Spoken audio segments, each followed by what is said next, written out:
Like, you want to know what okay, so here's what I thought of.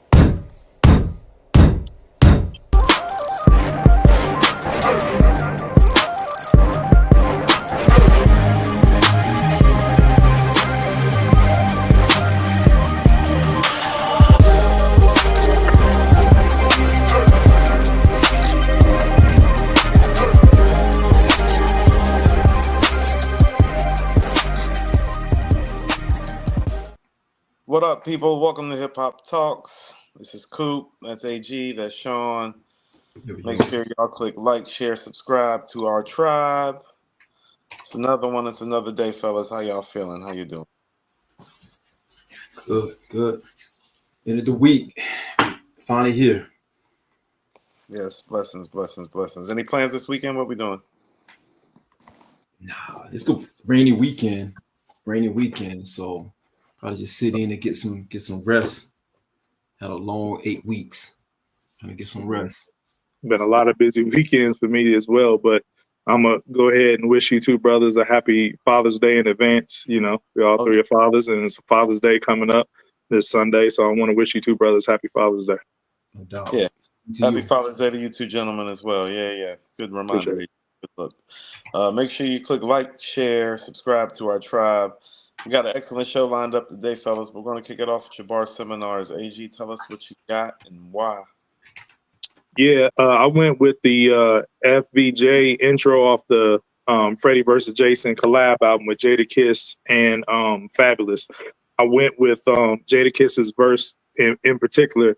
I love both of the verses equally, but tomorrow being Friday the 13th, you know, I figured I'd go with the Jason Voorhees and by Jadakiss.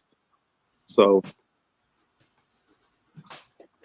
on my fault, I don't know if a little bit that got cut off, but yeah. I think everybody can still hear you as far as I was concerned. I could still hear you. What up? I can still hear you, bro. Yep. Oh, okay, that's what's up. But yeah, I think that collab album is heavily slept on. It's a dope joint. Very, very mixtape like versus album, but it's still a dope player. And you know, I just went with that theme because of Friday the 13th tomorrow. I dig that. I didn't know it was Friday the 13th too. I'm gonna be honest with you, AG. I didn't even realize it was Father's Day this weekend until like yesterday. And then, life come at you fast. It was the Friday the 13th. I didn't know what was up to that too.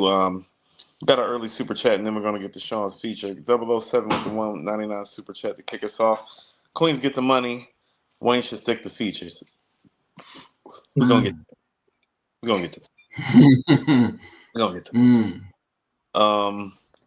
Sean, what you got for your bar seminar this week, sir? So I went to double up. I wanted to start from back then to now. I wanted to go with Nas with his first appearance, which is really on the Zebrahead soundtrack, Halftime. And I wanted to start there because that was like the first time we heard Nas in an actual song, not from freestyles, not from Lucy's, anything like that, from an actual full-length song. And I wanted to go with that first verse from Halftime, but I wanted to speed up in the current time and have the first verse from Speechless. I wanted to show the dynamic from a 17-year-old Nas into, you know, his later years with Speechless and how he reflected on, 27 past 21 years. It's just the flow never changed. It didn't have to change. It never had to evolve. And we're going to talk about that tonight with the Wayne stuff. But I wanted to show the dichotomy between someone who was ascending to be one of the greatest to being the greatest and reflecting on being the greatest. So that's my bar seminar. Dope inspiration. I like that. No doubt. Okay, so my bar seminar for this week was actually Fab's verse. It's funny, when I saw the AG had picked the Jadakiss verse off the Freddie and Jason album, I was like, that's funny because I'm picking Fab. So I'm actually picking Fab's verse off You Ain't Got Nothing off the Carter 3. But I'm going to tell you how I ended up listening to the verse. It's actually really sneaky, one of Fab's best verses, in my opinion. Mm-hmm. Fettuccine 4-pound tray, pound pasta. You reach for this medallion, you must like Italian, nigga. He's crazy on there. But I hate to say it, but what I tend to do when an artist makes a terrible album is I tend to go back and listen to their best albums to try to find some good in the artist and try to go find that in the current project when I hear a project from an artist that I like that's not that good. So I found myself listening to a lot of Carter 1, 2, and 3 over the past week, and the Fab verse stuck out. So that's kind of how I ended up there. Dope collab. That was a dope collab track. Yeah, Jewel's had a nice verse on there too. I just think Fab kind of stole the show with how he set it off. So. Mm-hmm. And I know I've sometimes been like critical of Fab on this platform at times and on the other platform. And so I did want to like show Fab some love because he is a dope ass MC and a great MC. Yeah. So Dalmatian doggy deep. yeah, that's what I'm saying. That's why They went crazy. Feeling froggy leap. Yeah. Yeah. Yeah. Oh, you know, part of what made me think of the verse too is the exhibit bar. I pop up like exhibit, forgive it. I'm at your crib. Not to put no fucking fish tanks in your Civic. Yep. So much potential. So much potential. I don't know if he ever hit his actually potential, to be quite honest. I think he hit a ceiling, and that was that. Really? Yeah. I think he did what he was supposed to do, kinda. No? Yeah. When he first came out, we touted him as the second coming of Jay. Like, yeah, I thought that was a little too much. I thought that was a little too heavy. I never got that impression of him. I always thought this is a really dope ass MC. Like I was surprised that people thought that the him and Jadakiss thing was a thing. Like that was the first time I got hip to how much people were hip to Fab. I was like, oh, y'all think Fab and Kiss are same level? I'm like, oh no. No. Yeah. Not anymore, but I mean, AG before that verses, it was like, yeah, I was like, ooh, I was like, no, that ain't not Kiss. Yeah, they all thought it.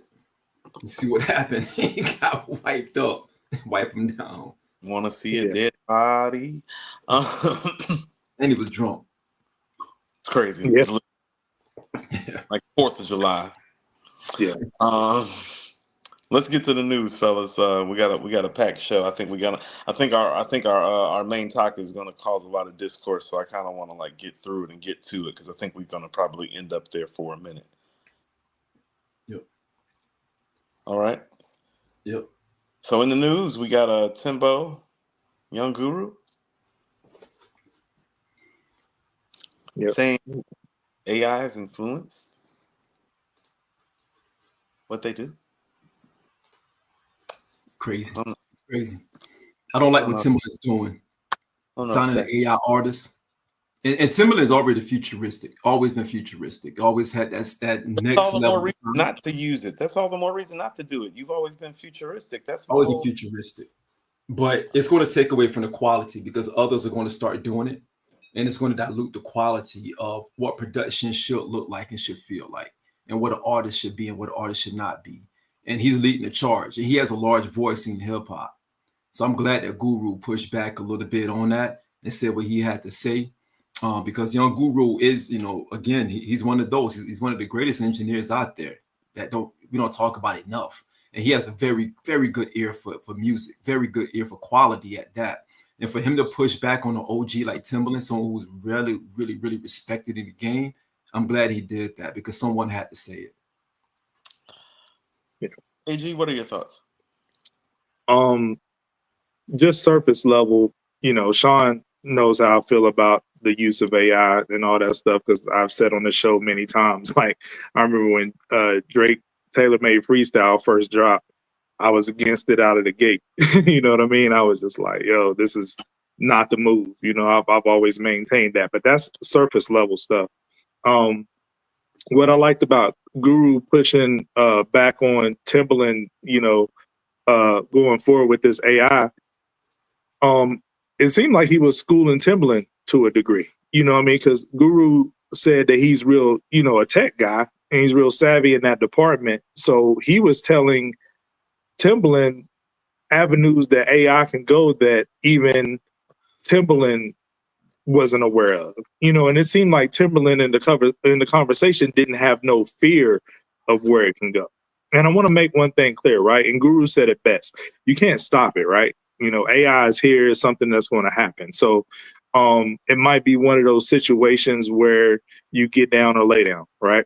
But what I like what Guru said was he was breaking down the economics of it all, where it's taking, people's intellectual properties or what it once it studies it and analyzes it, and then it leaves those people in the dark. He used like the machinery assembly lines in Detroit, the motor industry, you know what I'm saying, as an example, how, his family wasn't able to have like workers in those, like factories in Detroit, like the Chryslers and all that, because they replaced them with machines. So AI is going to be in that same vein, but even worse. Like in my everyday job, I'm a physical therapist, right? And with our medical records program, we do have AI compatible software.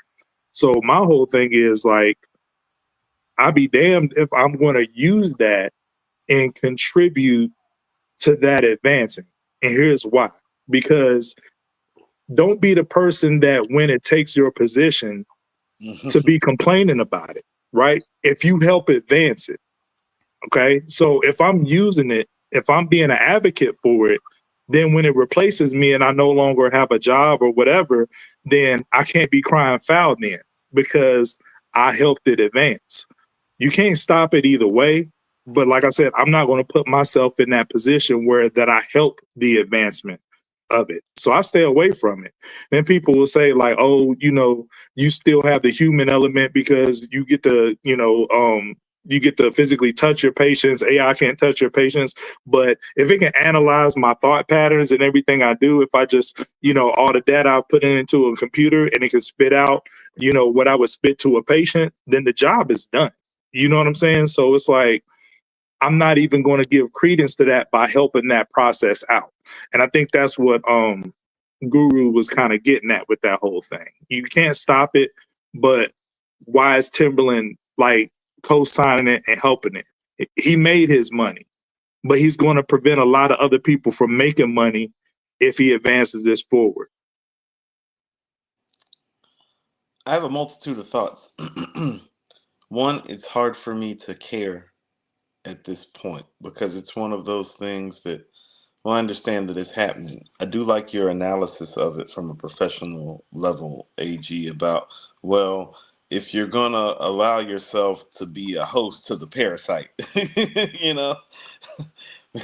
then don't be the one that's crying, talking about, oh, it ate my liver and my stomach out. It's like, well, you let a parasite attach itself to your body and think it was going to do, And so I like that perspective, and that's very astute of you. I think it's just one of those things, and just forgive me for saying this. It just feels like at this point, Timberland is either a plant, a sellout, or just really not who we thought he was.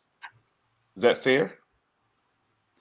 Am I being a little too harsh? I think he's about his money. I think he's an opportunist.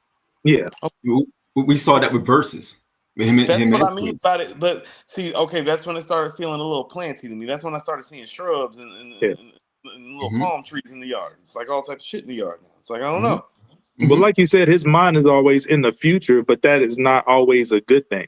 You know what I mean? You can't think that everything that's next generation is, for the better. And some people don't care. Some people will do something for better or worse, What if somebody's like, what if the AI technology like gets a hold enough of his material, so to speak, that one day somebody around him, that's close to him, walks in there and be like, hey, make this beat like Timberland would make it, and then it spits the beat back out for, and be like, so we're not paying you $200,000 for this beat, just so you know. Bingo. And that was Guru's whole point, because it can analyze Timberland's whole catalog and do what he does in a short amount of time, and then that produces that hurts the next producer from artistically creating the beat. And to Guru's point, as far as likeness is concerned, you can sue somebody for your likeness, but voice is something that you can't copyright or sue somebody for. So if like they're using voice patterns and all this and that, it's the Wild West out here. There's no laws to help protect that when it comes to AI. And they did use the example of like it can be used for good. So like Beanie Siegel's situation or the DOC, somebody like that, correct? It could be used to help them to regain their voices. But at the same time, I think it's more negative involved in it than positive. But just like anything else, it could be used for good or it could be used for evil. And I don't see many positives outweighing the negatives when it comes to AI. No. Okay, so here's the thing: you can learn something godly from somebody who worships the devil. You feel what I'm saying? Like you can learn something godly from somebody who worships the devil. So it's like the truth is somewhere in the middle. But here's what I'll tell you: the algorithm is real. Andrew and I did Mirror Music today. It'll be coming up next week. It's on the Beach Boys I Get Around and Tupac's I Get Around. Now, when I go into Google and I put I Get Around in, the Beach Boys pops up first. But when I go into any of my music algorithms and I type in I Get Around, Tupac pops up first instead of the Beach Boys. Guess why? It's already conditioned itself to what I listen to. They like, who the fuck are the Beach Boys? This nigga listens to Tupac. Right. And so think about it.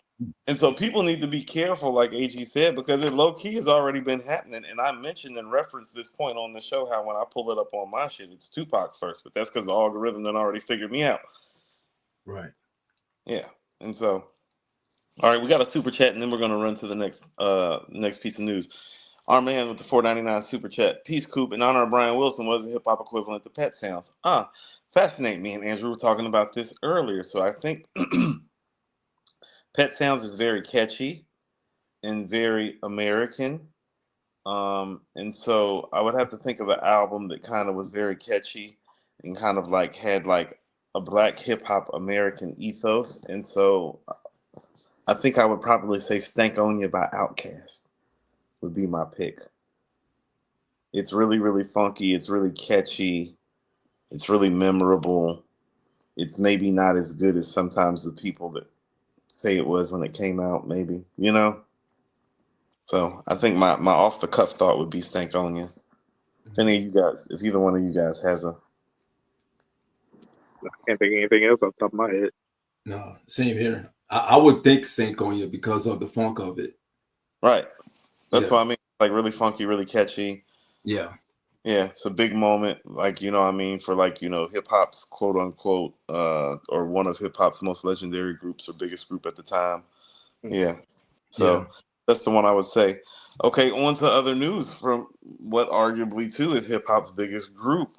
Wu-Tang Clan's Ghostface Killah has finally announced a release date and to the sequel to the classic Supreme Clientele.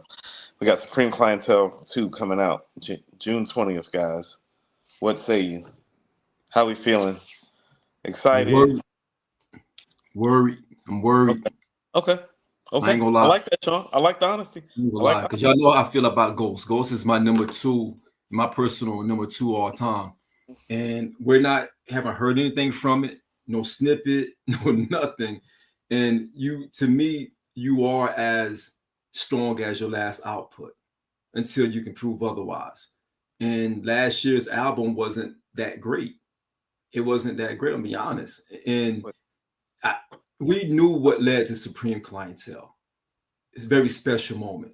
And if it was called something else, I'll be a little bit more excited. But you're naming it Supreme Clientele Part 2. And that bothers me a little bit because we don't know what it's going to be. We haven't heard anything around it. We don't know what Ghost is going to be at this point. And I love Ghost. Shout out to Ghost. But I'm worried, fellas. I'm not going to lie to you. I'm very worried about this one. I think that's the thing. Who is Ghost at this point? AG, who is Ghost at this point? Like vocally, artistically, within the framework of the Wu? Because, you know, it's kind of funny, you know, Method Man started off as the star of this group, and it looks like he's going to finish as the star of this group. Like that's interesting.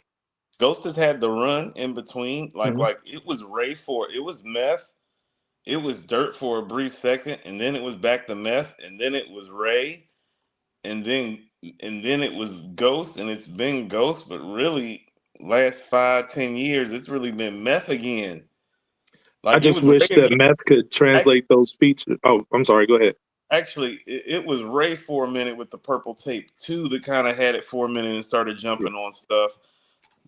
But since Ray with the Purple Tape too, if you really want to be honest, it's really been Meth. And so I'm looking at it like, well, Ghost is considered to be the most legendary member of this crew, and that's about the album making output. And this is, to a lot of people, to most of his fans too, his best project.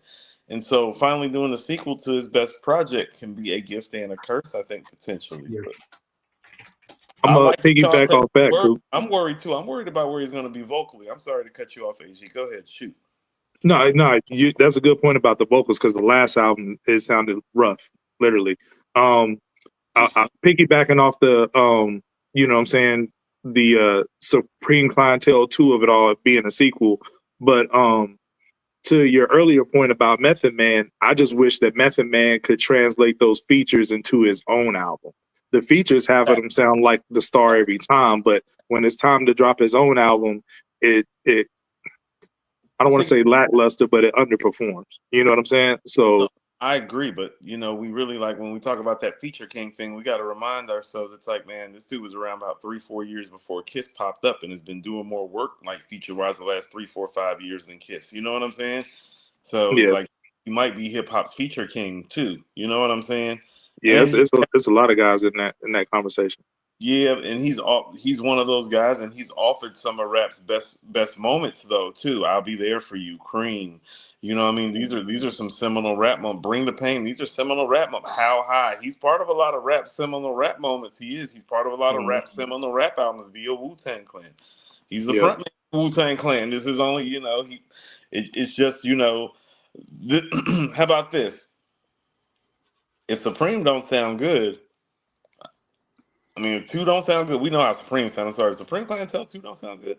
I mean, I don't know if you can really necessarily say that Ghost is the best member in Wu, like all time. Like I don't know if you can give it to him over Meth, because then the only thing you would be giving him is that moment where he had his catalog run, and if the catalog run is over, what does he have over Meth? I mean, the catalog is the catalog. Right? It's going to be stronger than what Meth put Yeah, out. he's got Meth. even if he puts out a dud, it'll still be stronger than what Meth's catalog is. Yeah. Yeah, And then even if you go by the Wu-Tang group albums, you could argue that Ghost outperformed Meth on like everything Wu-Tang Forever posts. You know what I'm saying? The second half, yes. Yeah. So yeah. Okay. So let's say like this. Let's say like from 93 to 97. It's Meth, and then from 98 to let's say 2009, 10, when Ray dropped the Purple Tape too, because that's also kind of when Ghost's album run kind of like he was still making stuff, but it wasn't like it died down. Yeah. It died down. I would go to 96 as well, because by 96, Ghost was like hitting a stride. See, I can't give him 96 over Meth. No, see, that's what I'm saying. He was kind of flatlining a little bit. He perked back up 97 with Wu-Tang Forever, but Ghost was right there as well with Wu-Tang Forever. Iron Man is going Sean's shirt. Iron Man is too heavy not to say. He wasn't his peak form on Iron Man, but it's still a classic. So he was going crazy on Iron Man. So here's my thing. So this is what I mean about Ray having it. It's like, oh no, that's around the time that Ray had it, because Ray's the best rapper on Iron Man though, and even Ghost will tell you that. That's what I'm saying. Is like that's not Ghost time, that's Ray's time. Like that's what I mean. This is probably Meth is the star and the front man of the group from 93 to 97. But if we just talking on some rap shit, it's probably him from 93 to 95. And then it's Ray 95, 96. And then you Ray was up there. 97 to about 2009. Well, I talked about this. Is that fair? I'm going to talk about the Supreme Clientele 2 of it all, the sequel part. But before I get to that, I think I talked about this on our Distant Relative show as far as collab albums go. Like one person got to take a back seat. I think that Ray and Ghost respectively outperformed each other on their own solo albums. And here's why. Ray might have been a better, rapper per se than Ghost in 96, but that album is real soulful and more of Ghost chamber. So it sounds more natural to Ghost. Whereas Purple Tape was more the street, you know what I'm saying, rhetoric, which Ghost excels at, but Ray excels in that avenue a little bit more. So they were the stars of their own movies, but you see what I'm saying? I get what you're saying. How about this? I just hear somebody that's a step ahead on Iron Man. If you want to tell me that they're step for step on the Purple Tape, I'll agree with you to a degree because that's part of the chemistry that makes it I think so it's closer on beautiful. Iron Man. I think it's more separation on Purple Tape. Okay, because like for me, how Yeah. about the solo records that Ray does have on the Purple Tape? Oh, that's some yeah. That's about as good as street rhetoric shit you gonna like find, like Yeah. knowledge God, smart rushers, and incarcerated scarfaces. Yeah, that's you know what I'm saying. As far as street shit goes, that's hard to beat from like one guy going solo, like from a crew like that. Like yeah, so Yeah, that's because what I'm. he was competing with everybody at that time. He was competing with Prodigy, Nas, Big. You know, at that point, we were saying Ray was top 5 Right. in the game. Yeah. Around Real time. Purple Tape. In real time, we were like, "Yo, is he one of them? Is he is he in that top 3 at So least?" so so I think we need to ask ourselves like some reasonable questions. What do we need? Like, okay, let's go to Ghost level because Ghost really how he ended up in the #1 slot and was for his album catalog. Where does this album need to be for this not to feel like a hit to the legacy a little bit? Does it need to be like I don't know how you have it ranked because I think we had talked about this once before. I forget everybody's ranking, but it's like I'm not expecting another Supreme Clientele or Iron Man. I don't think that's reasonable. No. Are we? Does it need to be bulletproof, fish scale, more fish, pretty Tony-ish level? Like if this album is as good as the Pretty Tony album, is that sufficient? Can I answer that, Sean? Yeah, please. All right. So here's my thought on it. One, I'm just excited to be getting two of the, Legend Has It campaign albums back to back. Slick Rick drops tonight and Ghost next week. The promo's been a little light, but it's dope to get two out of that campaign back to back weeks. That's first and foremost. But second of all, and we'll get to this more with the Lil Wayne thing. My expectations, Coop, just bottom line is it has to be a worthy successor to the first Supreme Clientele. Now, it doesn't have to be Supreme Clientele, but a worthy successor. Now, Purple Tape 2 is not the original Purple Tape, but No. it is a worthy successor to it. Absolutely. And what I mean by that is, and I'm going to come back to this again with the Wayne. When you have a series, when you have something that's classic that was handled with a lot of care, right? Mm-hmm. And you have that namesake, mm-hmm. and then you come back around and you name something else as part 2, part 3, or going like, Lil Wayne on to 6. At what point are you doing that just to gain traction? Because the weight that name holds, or you really think that this is up to par almost quality wise with what you put out before? I don't think rappers or any artist should take sequel albums lightly. If you put something out that's classic, you shouldn't name it a sequel to that unless you feel confident that it's in that same wheelhouse. Even if it doesn't match it, bar for bar, it's at least in the same wheelhouse, or just name it something else to move away from that, to not, set yourself up for expectations. Because let's call it what it is. If it's named Supreme Clientele 2, our expectations tick a level up versus if it was just a random name. Now, if he drops a dud, imagine Guns N' Roses was named Supreme Clientele 2. We killed that album as is, but imagine if that was named Supreme Clientele 2, what we would have said about that album. You feel what I'm saying? I would have gave it a 1.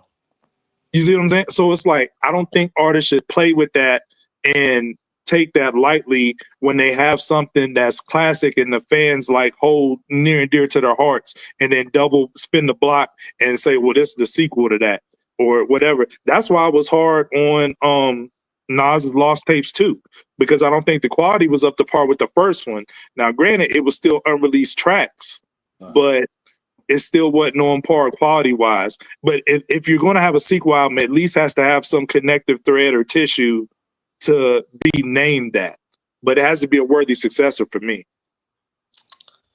Okay, so I do understand and respect what you're saying, AG. So I'm going to ask you a question. So I'm not sure, and I think you like me. I think you have the Purple Tape as your second best rap album of all time. Is that correct? I do. Okay. Where do you just give me a reflex in a 5 to 7 album range of where you have the Purple Tape 2? That would probably crack my top maybe 35 to 40. Ooh, you got it high. I really love that album. You know what I'm saying? But well, maybe 40 is high. It would definitely make the 50s. It would definitely make top 50. You know what I'm saying, for me? Because if I'm taking the whole Wu catalog and putting it in my top like 40 or 50 albums, that's one of the albums that make it in. It's maybe about like, off the top of my head, maybe about 6 or 7 Wu projects that make it in my top 50 albums all the time, and that would be one of the ones that make it. I was thinking more around the 50-ish area, but what I say that to say, so that's a large gap, though. Yeah, but it's still. But that's numbering and parsing it out. To me, it don't have to be close in quality. It just has to be worthy to say, like, it don't be flagrant that you called it a sequel, if that makes sense. Right. No. So I like the fact that you called it an appropriate successor, because I think the Purple Tape 2 is a good barometer to judge, because although I, like you, would have it somewhere probably between like 45 to 55 all time, the way that the album feels and sounds, it's like, well, if there wasn't a Purple Tape before it, I might have it 10, 15, 20 spots higher. I've just heard that person do better, and I try to keep that in mind. And so I say that respectfully to say that for most of us, I believe believe Supreme Clientele is somewhere in that top 20 to 25, if not higher, correct? Right.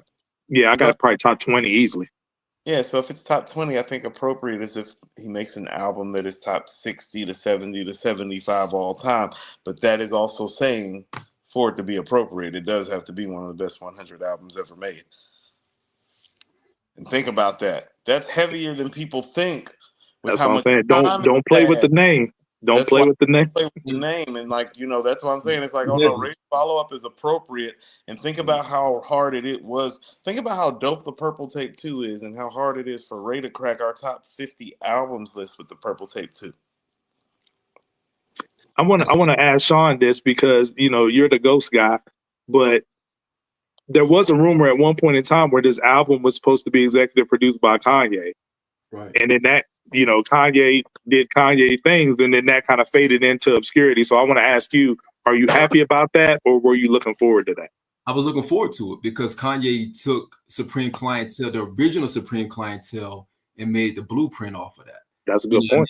And because he studied that. So I felt like, again, this is Kanye in Kanye's right mind. This is when Kanye was on the meds and doing what he's supposed to do. If there ever was a time. If there was a time. Hey, when was that? What was that? When was that? That was a few years ago, because that's when Ghost said it a few years ago that Kanye was going to executive. I told y'all then it wasn't happening. It's not happening. And I felt that if they would have done that, honestly, with RZA's direction in the background, orchestrating the background, I would have had a little bit more joy for it to come out. Right now, I have some hesitation. I'm be honest. I really have hesitation. And we don't know any details. We don't know any details to make a legitimate, expectation. We don't know who's producing, if RZA's like contributing at all.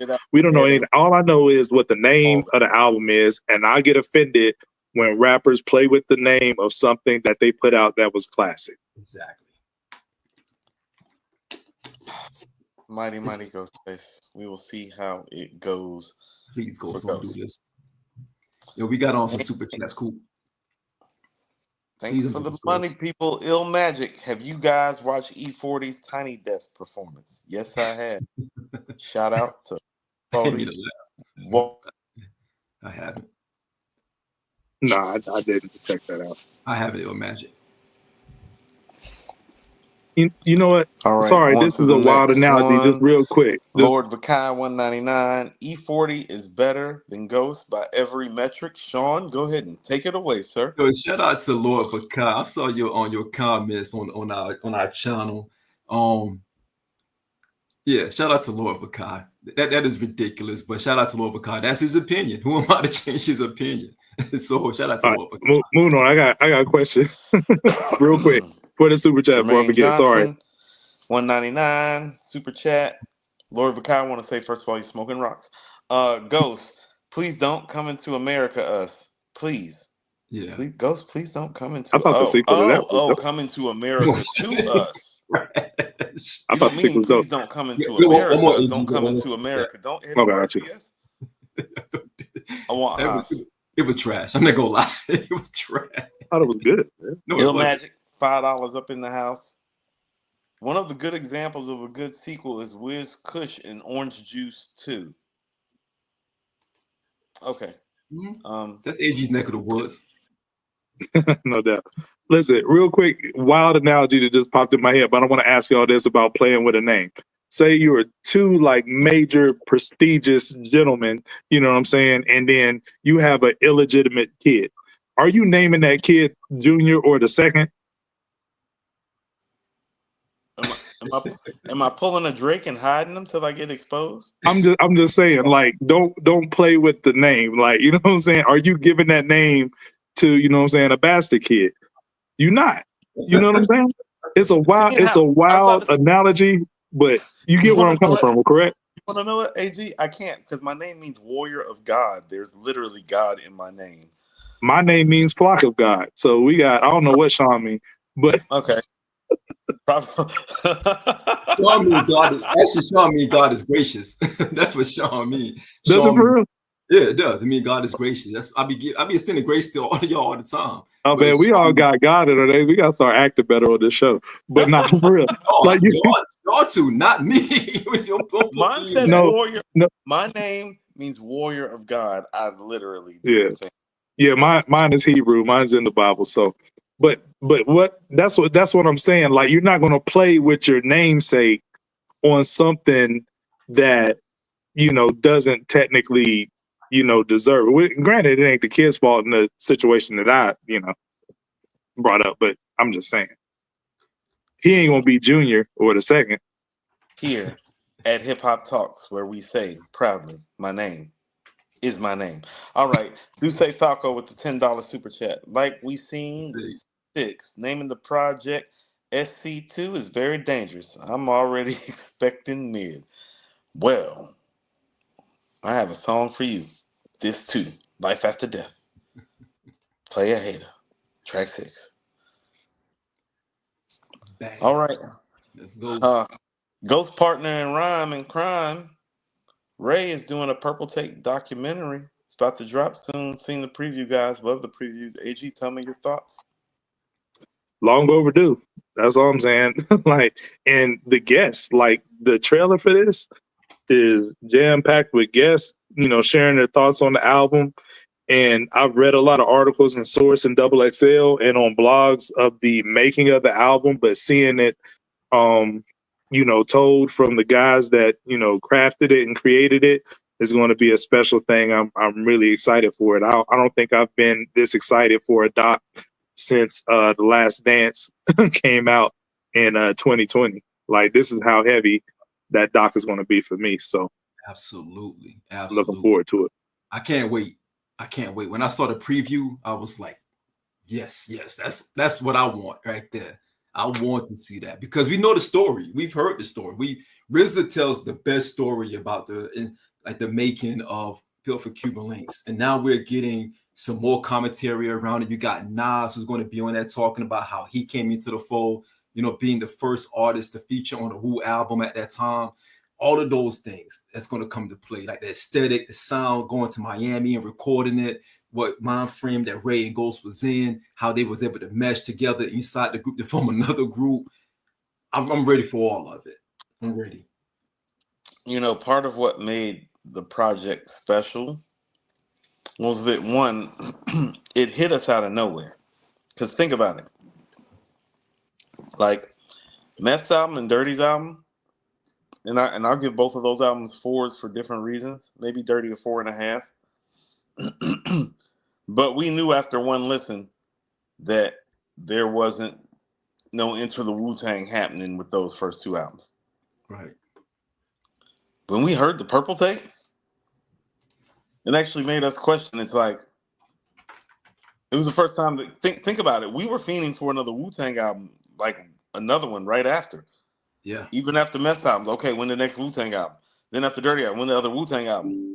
When Ray dropped the Purple tape, we were all like, hold on, maybe we should let them do this solo thing a little bit Yes.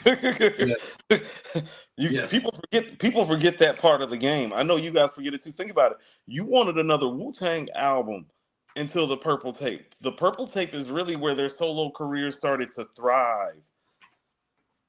Yes. It was okay at that point. See, that's the thing. The Purple tape is what enabled them to wait till 97. They needed to drop another project. 95 was make or break. If the Purple tape doesn't pop, chances are they have to make another Wu album and then come out with Ghost shit. You know what, Coop? That's and real then come dope. out with Jizza and Ghost shit. It's a reason for that, Coop, and I'm glad you say that. That's real dope. We didn't want in real time. We didn't crave another Wu-Tang group album because Cuban Links was a cheat code. It had the most it felt like a Wu album in a sense. You know what I'm saying? Granted, all the other Wu albums had features, but if you look at Takao and the Return to the 36 and then Liquid Swords, they weren't as feature heavy as Cuban Link. So Okay. Cuban Link was like a new Wu album in a sense. So Ray is a mastermind, and Ray had his ear to the street. And here's what Ray realized: Meth and Dirty went too solo, too soon, too fast. They went too solo. They went too solo on their solo projects. That's the thing. Think about it. When you go from having like 7 or 8 or 9 verses on an album, which is literally enough to cover 2 or 3 songs, to like taking flight and wanting to record 10, 11 songs by yourself, maybe that's not the smartest move. That's what I mean. Like, Ray proved himself to be a master chess player. He's like, first of all, he's like, 1, you're only getting 3 solo records out of me. That's that. First of all, we gonna be on some Wu-Tang shit. So you getting about 5, you getting a 5 piece of some Enter the Wu-Tang shit. All right, bet. Take care of that. Not only that, I'm taking my man along on the ride with me. We about to go make a movie. We about to go make a movie. That's exactly what it was. A movie. I don't know what the first two, like, because he's there. Think about it. He's the only guy that's on to Cal and Return to the 36 Chambers. He's the only guy on both of them. He watched the albums get made. He corrected all the things that they did wrong. He's like, no, we gotta make it some Wu-Tang shit. Ghost is coming with me. You know, right. I need a supporting. I need the best supporting actor in a leading role.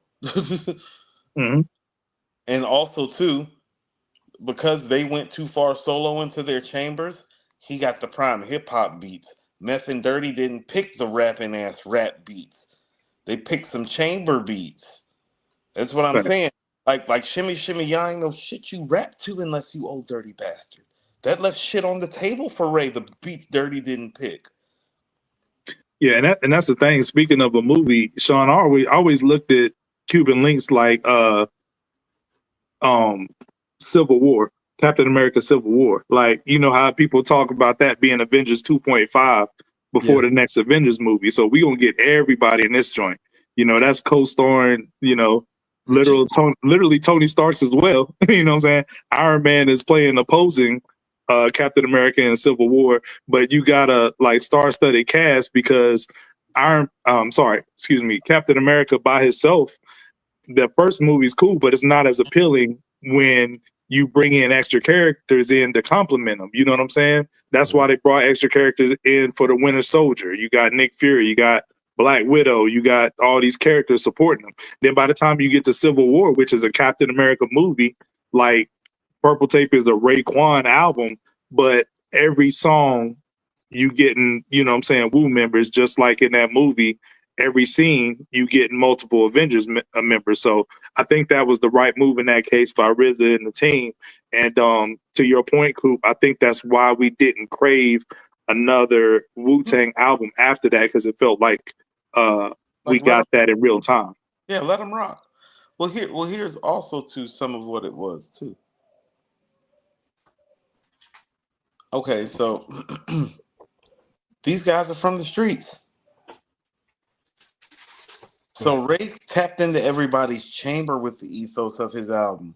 Ray's not the only street dude. He's just got the most he's just the one. Like, how about this? He is very much a street reporter in the sense that Nas is. It's just really more rugged and raw when Ray do it. You know what I'm saying? Yeah. It's like Fly guy. He's a fly dude. Yeah. Yeah. Hip hop voice.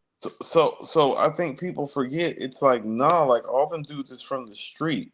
That's what I'm saying. To Cal ain't all them dudes chamber. Return to the 36 chambers. That's not all them dudes chamber. It's like the shit that Ray was on. All them dudes could relate to. It was some shit that they could vibe to. Think about this. I knew the album was about to be cold when I heard Master Killah on Glaciers of Ice. I was like, they got the dude that you heard from the least, talking on the first single. I was like, this is about to be. I was like, it's about to be. I really think about it. Glaciers of Ice. That sounds like some. Think about this. We were saying this. That's some Wu-Tang shit. That's some Enter the Wu-Tang shit that you hearing that you hadn't been hearing on those other two projects. It is. And so all he did was like take the formula and up the ante. He just moved the characters around. Like RZA got everybody a scene. It's like Ray's like, I'm gonna give everybody a scene too. It's just gonna be different. It's like, I need 2 hooks from Meth. Because Meth did the hook to Cream. That's what popped us. I'm giving Meth 2 hooks. Mm-hmm. We gotta let somebody in. Who we gonna let in? Well, we gotta let the nicest nigga in if we gonna let somebody in. We gonna let Nas in. We're gonna let somebody in the chamber. We gotta let the nicest nigga in the chamber. You know what I'm saying? It's shit like that. It's like, oh no, it's beautiful. And so to hear the preview and see all the people, it's like your dreams come true. It's like all the pieces of the stories you've been hearing and folks who done known and whoop, whoop, whoop. It's like all coming together. Hell yeah, I'm excited. Hell yeah, I'm excited. Absolutely. Can't wait. Can't wait. Speaking of exciting, Kendrick is pulling up in Drake City. 6666666. It's very disrespectful. Very disrespectful. Yo. I don't know. I don't know what to say. What do you have to say, AG, about Kendrick pulling up? I mean, not much on it. I mean, I think Kendrick gonna rock the show. I mean, I would expect for him to stay in his normal bag. He's performed not like us at every stop thus far. I don't see him backing off of that now, and people paid money to see him. So, but I did see where the tickets price did drop, for the Toronto show. But at the end of the day, I don't see it being nothing crazy at the end of the day. You know what I'm saying? So, nah. This is over, isn't it? Like it's over and we can get back to making records, right? Like, you want to know what I thought? Crazy. That's hilarious. Crazy. That's crazy. You want to know what I thought? First of all, it's crazy, AG. Deshaun has his Queens Get the Money tag up under his block, but we don't have nothing up under on our block. Can me and AG get like our Twitter handle? You want West Virginia? You want our Twitter handle? What? Dog, I didn't even say nothing bad about you today. You're right. You did. I didn't say anything bad either. No, yes, I did. I said I didn't know what Sean meant. Okay, so that's fair. But I mean, we never know what Sean means. But this is back to the Twitter. No, his name. I thought we were the only one with cool God meaning names. God in our name. I think that's really, really cool that all of us have God involved in our name, though. I think Sean made his up though, but it's possible. I'm pretty consistent. It's not the time for this. I don't think the Lord would like you judging Sean like that, though. AJ. Absolutely, exactly. Especially being from West Virginia. I mean, the Lord probably knows West Virginia very well. It says He found us in the wilderness, mostly, right? In the wilderness, He said, let my people go from West Virginia." Right. He told Moses. He told Moses, "Go West Virginia, get them out of West Virginia." Didn't he send Jacob the ladder from West Virginia? When he put the ladder down, Jacob was in West Virginia. Jacob didn't know where he was. It's like, hold on, I'm gonna send you the ladder. I'm gonna send you the ladder. Man, I can't, man. Y'all wild for that. From West Virginia, he told Moses to go to West Virginia. Right. Everyone's from West Virginia. When he was really parting the sea, he was parting Virginia from West Virginia. That's the part. Y'all are wild. No words. No words. All right. So, it's funny because we have some Carter 6 talk, but we're going to have to cut it in half to get to the music anniversary, which is actually the Carter 3, which came out June 10th. 2008. 8. Yep. Mhm. Yep. Love my recall. 6, 10, 8. So I've always been of the train of thought that this is his second best album, but this is his moment. And so, what say you about his moment, Ag? Like, I've where does always, his moment? Wait, where does the Carter 3 rank in terms of like rap moments and rap history? Because it was a pretty big moment. I mean, you could put it up. It's definitely top 10. Um, Mm. I, top 5, maybe not even be a stretch. I mean, people Top forget 10 that he what? went platinum in the first week. What, top 10 what? Moments, not Oh, albums. Or solo rap artists, like oh, okay, hip I hop want to make sure. moments. Yeah, like a grandeur moment. You know what I'm saying? Grandiose moment. He went platinum in the first week, and it was a culmination of everything up to that point. The feature run, the mixtapes, Carter 2 being held very high. It was a lot of things that led up to Carter 3. I'm with you, Coop. I would probably give Carter 2 the edge, but I parallel this to Jay-Z because I personally think Volume 1 is better than Volume 2, but Volume 2 is Jay's moment. Yep. And Yep. somebody of the same namesake, Carter 2 is better than Carter 3, but Carter 3 is the moment. So, dope album. I played this album out when it first dropped, and we'll get to it later, but I think this is where Wayne peaked.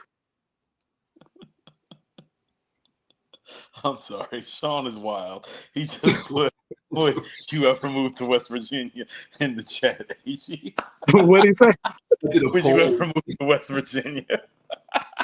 My bad, AG. I mean no This disrespect. guy. No disrespect.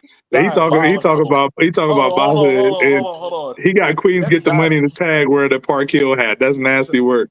It's all the same, man. No, it's not. diabolical. You got to go across the water to get there. Nigga. It ain't the same.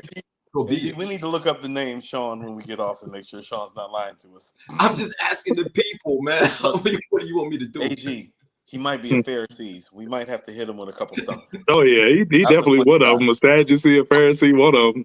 Yeah. Might have to hit him with a couple stones from the slingshot. You know what I'm saying? Take our land back. My bad.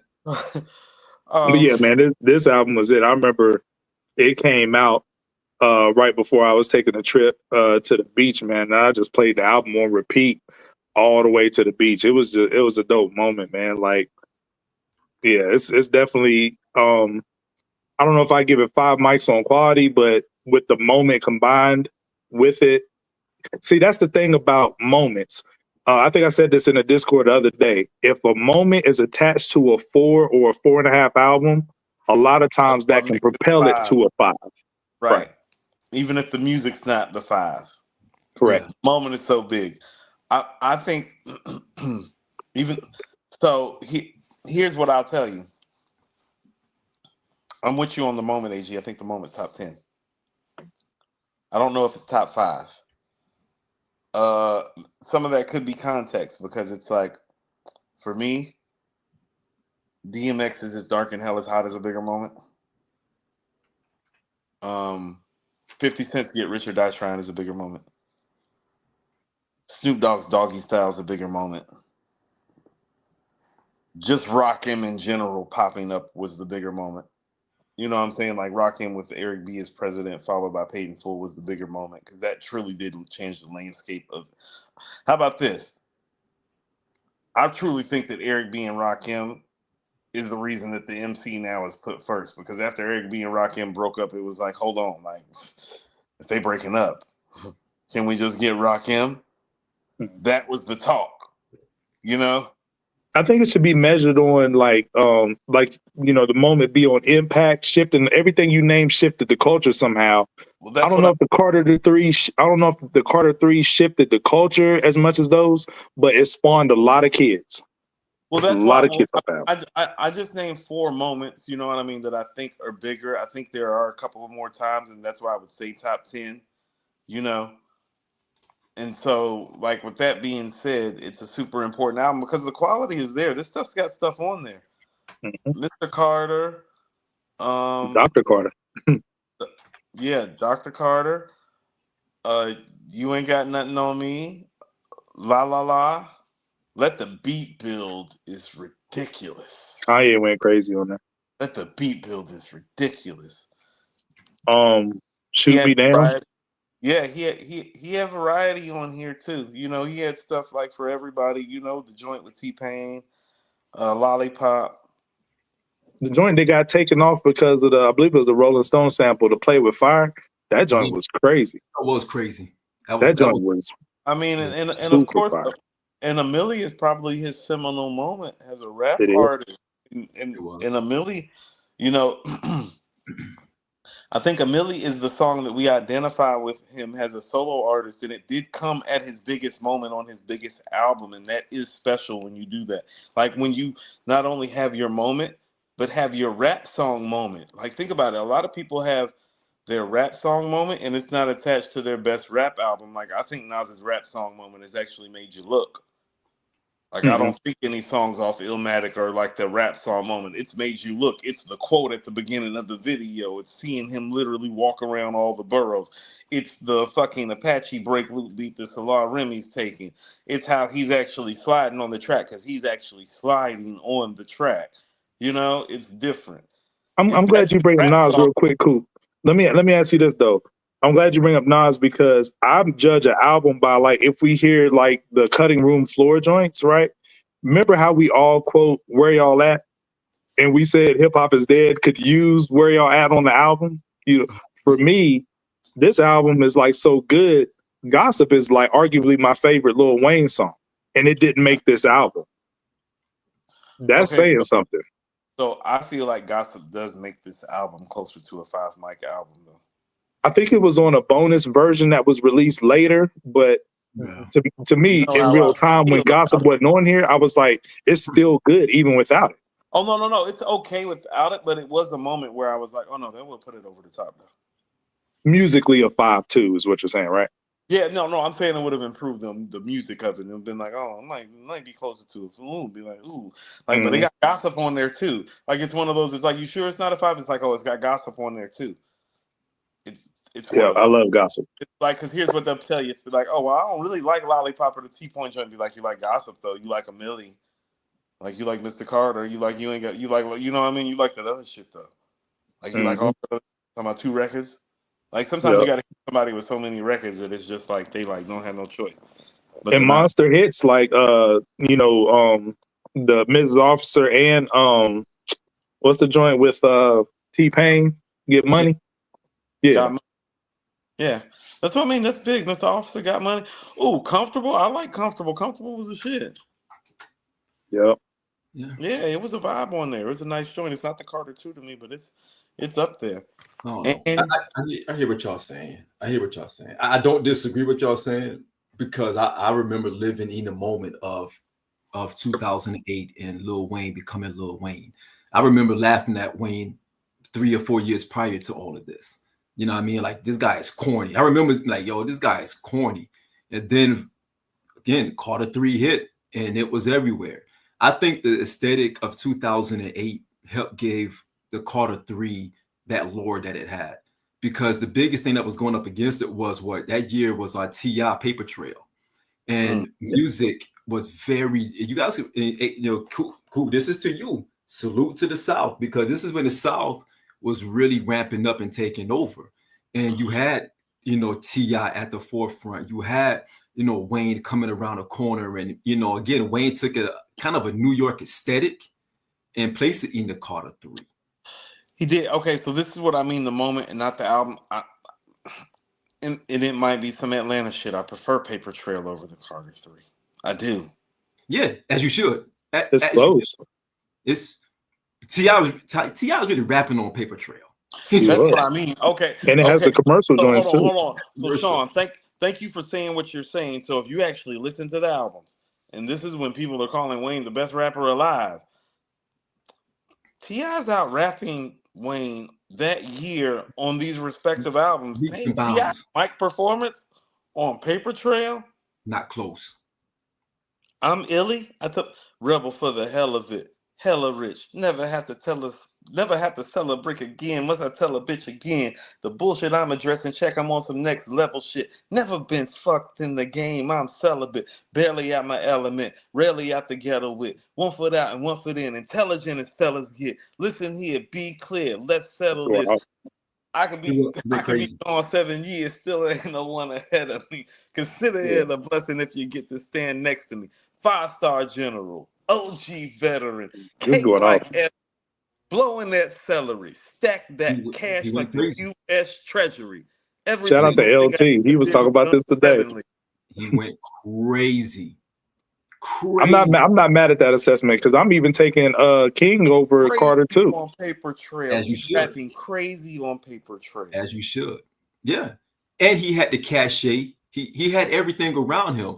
The only thing He had the records too. he Swagger had, like he sold, us. he sold the records. Whatever He you had like. everything. Won a battle. Just won the battle. What Up What's Happening is one of the more scathing diss records ever. I told you that's the diss record. Damn that little flip shit. Yeah.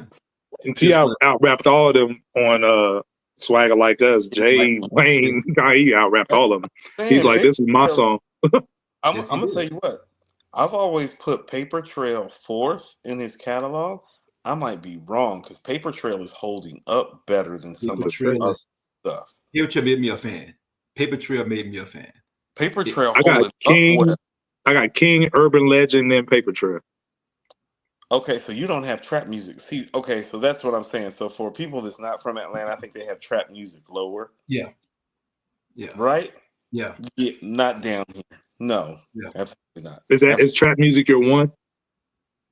Yeah. It's how about this? Because he doesn't have an Aquemini, it's very much like Southern Playalistic, and it's like, oh no, that's the album that changed it.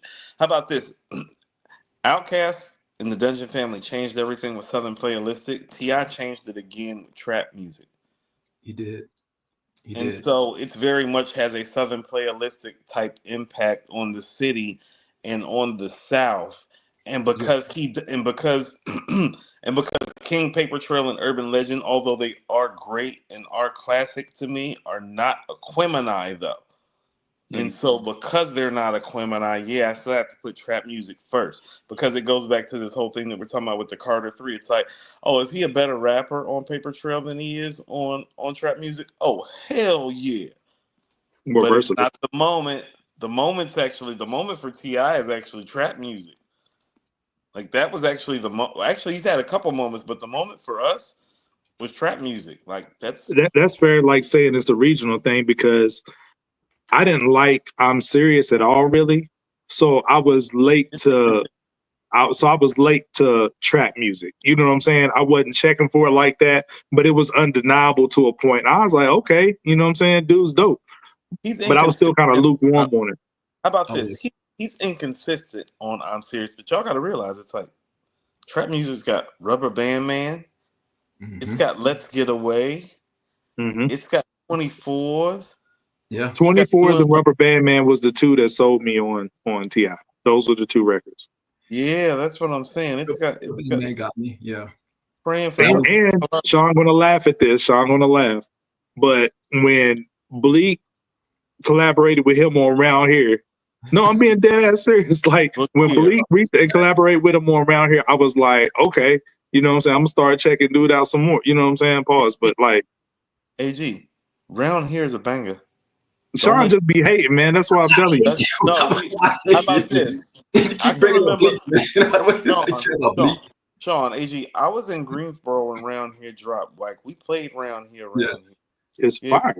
No, it is. I was in Savannah, Georgia when it came out. I was in Savannah, Georgia, so you can imagine. Like, hey, look here. That's one of his better records, man. Yeah. Ugh. Yeah. It is. It's up there. It's up there. One of his better records. It is. So we already here. So let's get into it because we're talking about Carter 3, and now we're 3 removed to Carter 6. Cool. This is the South, man. Tell us what you think, and we wanna piggyback pause off of you. This is the South, so I want to be very respectful before I get disrespectful. So I'd rather for you to before I get disrespectful. That's like saying, okay. So I know you just got to the club. I'm gonna wait till you about to walk out the cliff. I'm gonna slap the shit out of you. Yeah. Enjoy yourself first, and as I'm walking out. Yeah. Okay. Yeah. Okay. Or like seeing somebody ride a bike and you throw like a little joint that spoke and they just flip over. Okay. I So don't even know what that means. I don't even know what that means. we know. So let me start off by saying this. What is wrong with you, man? Yeah, something's definitely wrong with him. I don't even know. I don't even know. We definitely need to look up his name. That's happening, AG. We're looking up his name sooner the show is over. Right. Sean is God is We need gracious. to check this nigga God paperwork. is gracious. Google Okay? it. Okay. Yeah, God is gracious. He's spacious too. AG, man. Okay, so Tiptoeing. look here. So we want to get to the review. So first of Yes. all, I'll say this respectfully. Production on this album fucking sucks. Okay? Mm. The production on this album is horrendous. Everybody, I don't care. The only person I know that made a beat is Manny, because Manny actually put his name on it, said featuring Manny Fresh. But to all of you niggas who contributed beats to this album, I blame you first. So we gonna hand blame out today. All right? We gonna start with these producers who didn't tell him this isn't the direction we need to go with this. These beats are horrendous. Are we clear on that? I'm gonna say this again so people understand. This production job, these beats are horrendous. Mm-hmm. These beats are bad. This is one of those things. My cousin used to always tell me, he's like, well, you can rap to any beat. I'd be like, yeah, and then I would smile, and then he'd look at me and be like, yeah, and that's your biggest problem. You can rap to any beat. And you got that confidence thing about you, so you be thinking that this shit sound good over any beat. You don't sound good on this beat, nigga. Somebody should have told him, for the majority of these tracks, you don't sound good on these beats. That's number one. Number two, the sequencing of this album is almost as horrific as the production. How can you can't mess up the production and the sequencing? It doesn't matter how good you rap.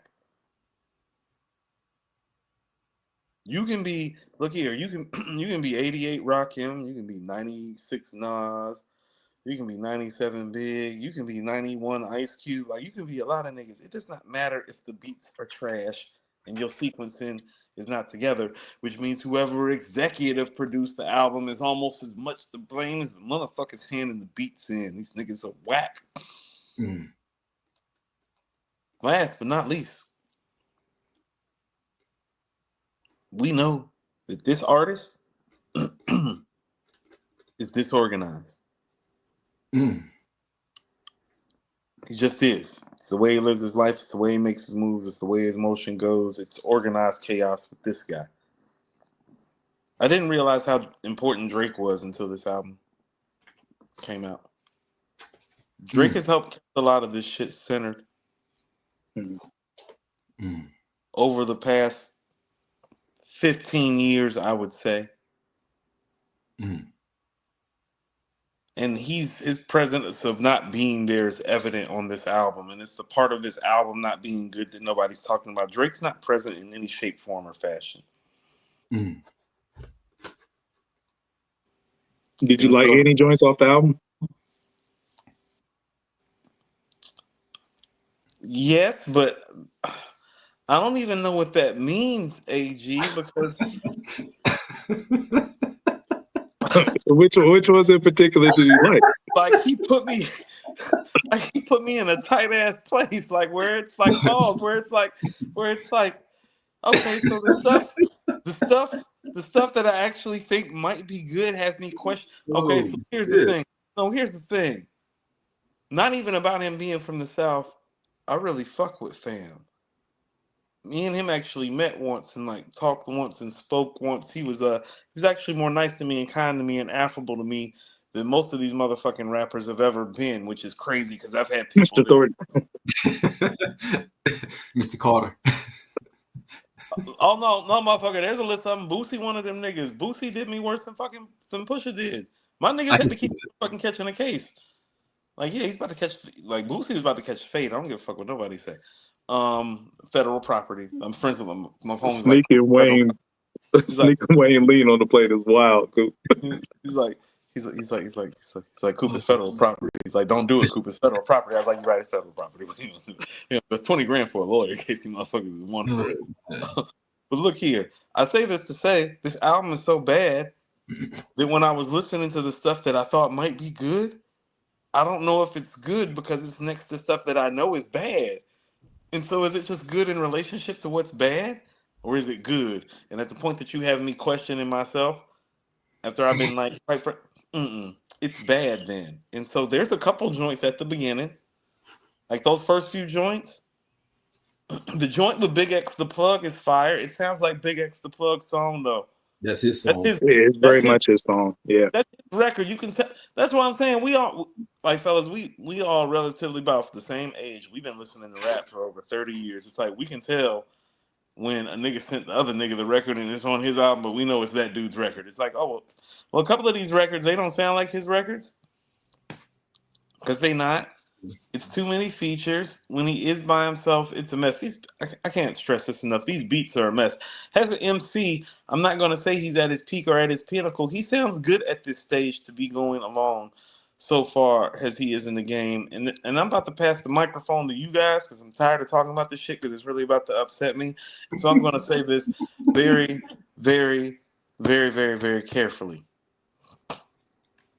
He's very much the antithesis to Kendrick in the sense of where I don't feel like Kendrick excels in the guest appearance or the scene-stealing, rapping-ass rap moments on his album.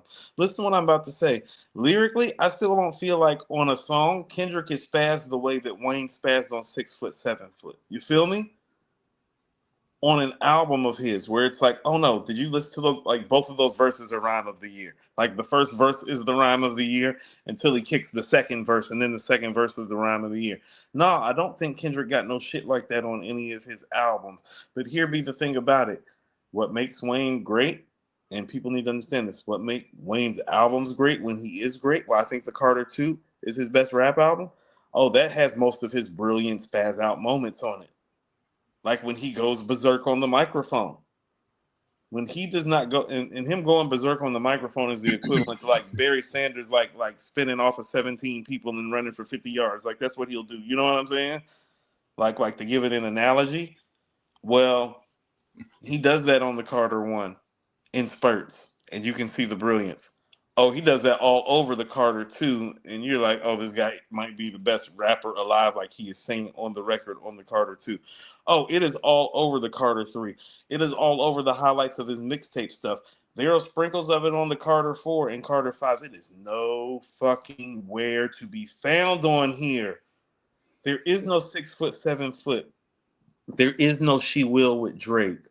Y'all feel what I'm saying? There's not even that. And that album and these records that I'm referencing, that was considered a drop-off from some of the stuff that we had been hearing. Imagine that. I'm going to let you guys take it away. I don't even know what to rate this project. I might have to let you guys rate this project. I'm really fucking upset right now. All right. Because he had a chance right here. This was a moment right here. Like, he could have seized this moment. Like all he had to do was make something comparable to GNX. He's been the better rapper the last 5 years of the two. All he had to do was make something comparable to GNX. That wasn't a tall hurdle to climb. All he had to do was make a 4. Kendrick made a 4. You can't make a 4 for the Carter 6. All right, I'm talking too much. All right, Coop out. AG, you got your pen in your hand? Oh yeah, I got some notes. pen in my hand too, nigga. I've been taking notes all day on this shit. I do got some notes. To Coop's point, hey, y'all remember that prank show that Redman and Method Man had where they played the beat for Ludacris? Y'all remember that? Yeah. It sounded like Wayne was rapping over that beat they pranked Ludacris with, right? Yeah. Oh, all right, so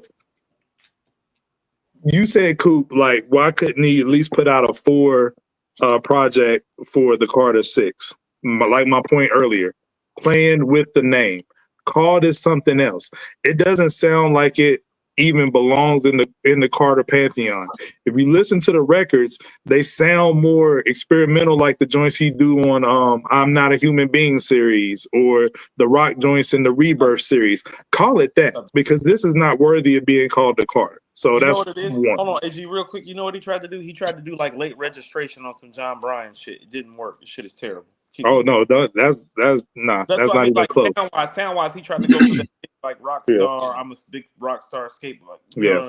terrible. Not even close. So, to that point, when I saw the track list before I even heard the album, the track list looked very missionary-esque. You know what I mean? With the features and what they were going for, right?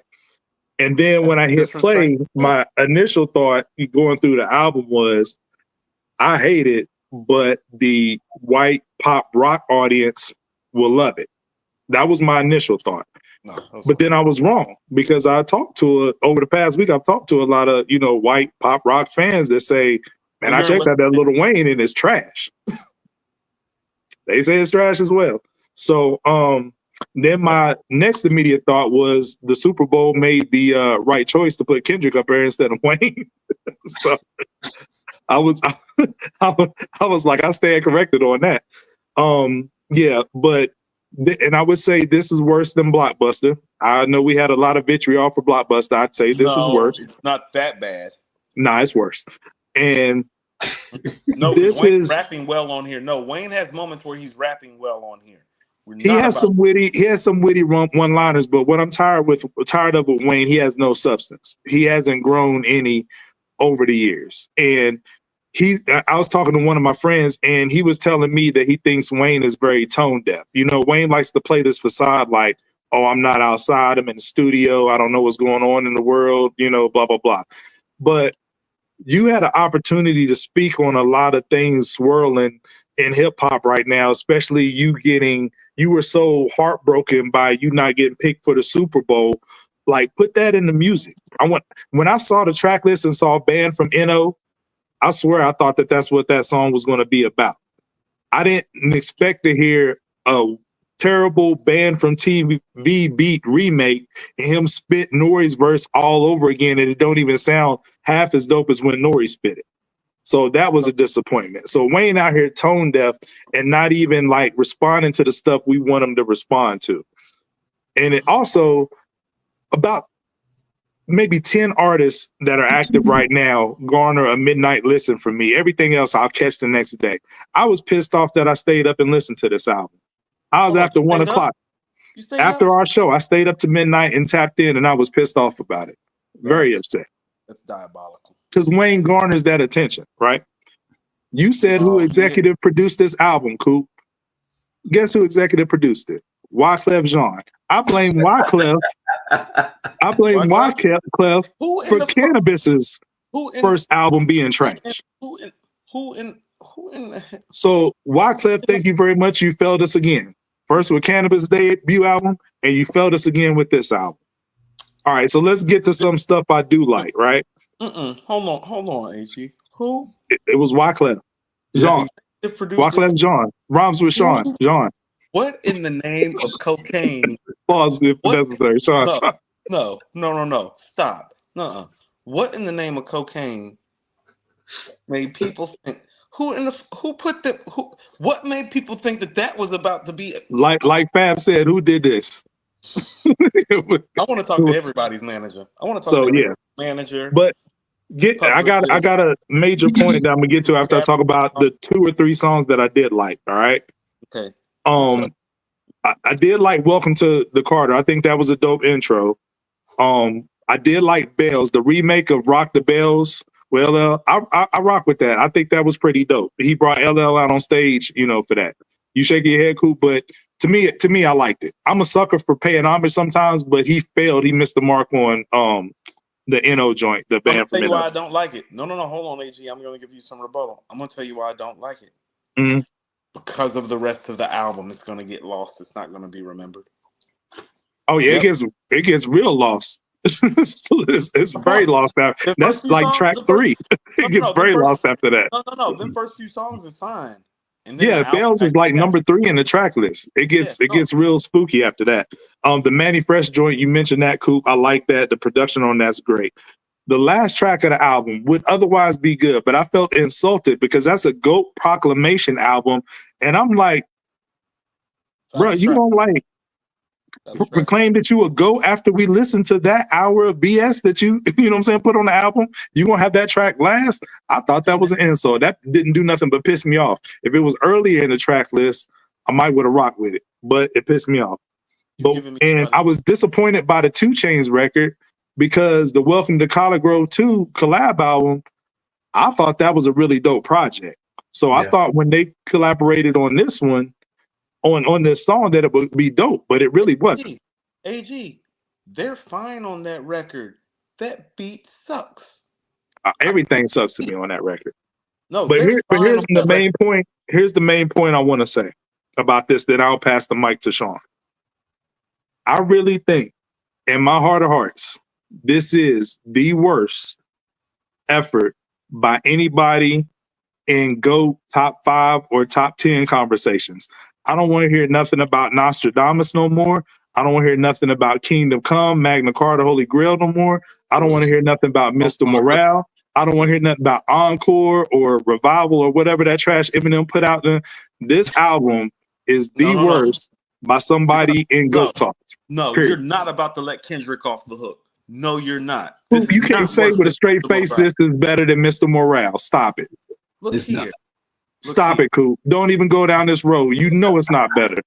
Don't even go down this road. Everything's better than Mr. Morale. Okay? You full of shit. It is not better than Mr. Morale.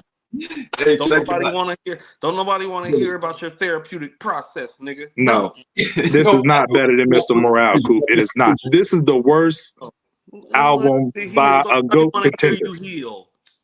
Let's go heal the way everybody else do. No. It's not that bad. It can never be that bad. Because here's the thing. I'm taking Eminem's Revival Encore over this. You're gone too far. This was a big letdown for me. Big letdown. Gone too far. Sean, it's your turn. It's gone too far. Gone too far. All right. This is not what Nas meant when he said, I want my veterans to come out and try this. This is not what Nas meant. He did not want this to happen. All right. When Nas said, I want my veterans, my peers to come out and do this, that's not what he meant, Wayne. I'm sorry. So, okay. I'm gonna start with love. Shout out to New Orleans. You already started. You didn't start with any love. What? That's love right there. I'm gonna start with love real quick. Shout out to New Orleans. I'm gonna start with love after I call this out. That's love to NO, not Wayne specifically.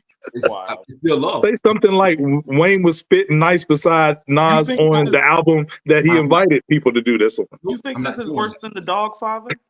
Yes. You think this is worse than The Dogfather, AG? Yes, and I'm going to explain why. Yes, but Snoop has never been in GOAT Talks. So that Snoop was eliminated from my, synopsis there. But yes, it's worse than The Dogfather. But I'm gonna explain why. So here's the problem, fellas. Oh my goodness. You guys hit it on the head multiple times. But here's what I think we have to realize and understand. What made this album so bad is that Wayne never had a direction on this album. I was listening to this album in the gym and the elephant joint came on. And I kid you not, I thought someone brought an elephant in. It caught me off guard because it was so random and out of place. I thought someone brought an elephant inside the gym. Caught me off guard. I was like, yo, the pre-workout hitting too hard right now because I thought an elephant was coming. But it wasn't. That's how random it was. The crazy thing about this is Wayne never really had a point in his music, regardless, fellas. We just talked about Carter 3. Right. Carter 3 was just Wayne rapping and rapping and rapping. The production is what was high for us. And the rapping. The rapping was there. He was just rapping and rapping, but no content. It was nothing that made you say, you know what? I want to regurgitate what he said because I understand what he's talking about. That's the crazy thing because this is no different than that. He came into Carter 6. The difference is the actual music is bad. The production is bad. So now his voice is louder. So now you're paying attention to what he really was never saying before in his career. And I love Wayne because I do think that Wayne holds a special place in hip hop, not a special place in my heart, but a special place in hip hop. And I feel that his contributions are very important to hip hop in general. But what I'm saying is, we don't go to Wayne for introspection. We don't go to Wayne for content. We go to Wayne for that rapidy rap stuff. And when you get to that point in your career where you have your audience may have outgrown it, or you have outgrown that yourself, you're stuck now. Wayne is a man stuck in time. Because if you think about this album, right? Think about everything that happened to Wayne leading up to this album. You didn't get a chance to do the Super Bowl in your hometown. You had a lot of people start to leapfrog you in the pantheon of hip hop. There's a lot that's going on. You, Nicki, and Drake, y'all not the Trinity anymore. Something is going on with that. You had an opportunity to show people that, hey, I'm going to dive deep into the psyche of what I was going through over the past couple of years leading up to this. When you have a song saying "Welcome to the Carter," that beat was the proper beat to get that off, and you didn't get that off. Then you circle back, like AG said, you circle back and you did Band from NOLA, a band from NO, or whatever, and you using a throwaway, pardon me, you used a verse from Nori and spit it verbatim to you even quoted Queen Stallion. You're not a Queen Stallion. Come on, you're from Holly Grove. Relax. So you're doing all of this crazy. You doing this. It's telling me you have a lazy pen. You have a lazy pen. You have no introspection. You're sitting in a house with Skip Bayless, and Skip Bayless is telling you, yeah, I like that song. You to go. You should put that on there. Oh, that's an elephant. Yeah, let that elephant ride on the hook. You let Skip Bayless curate this playlist for you because that's the only justification that I can have. Skip Bayless and Wyclef is wild.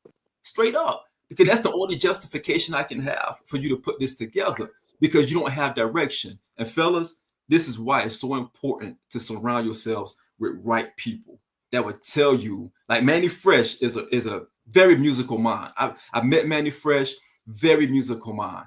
And he would have told Wayne, he would have pushed back a little bit. Like, nah, that's not the good sequencing. As much as we pick on Birdman and some of the things that he's done and silly things he's done before, Birdman knows how to curate an actual album. Because now, like you said earlier, Coop, you don't have Drake in that room.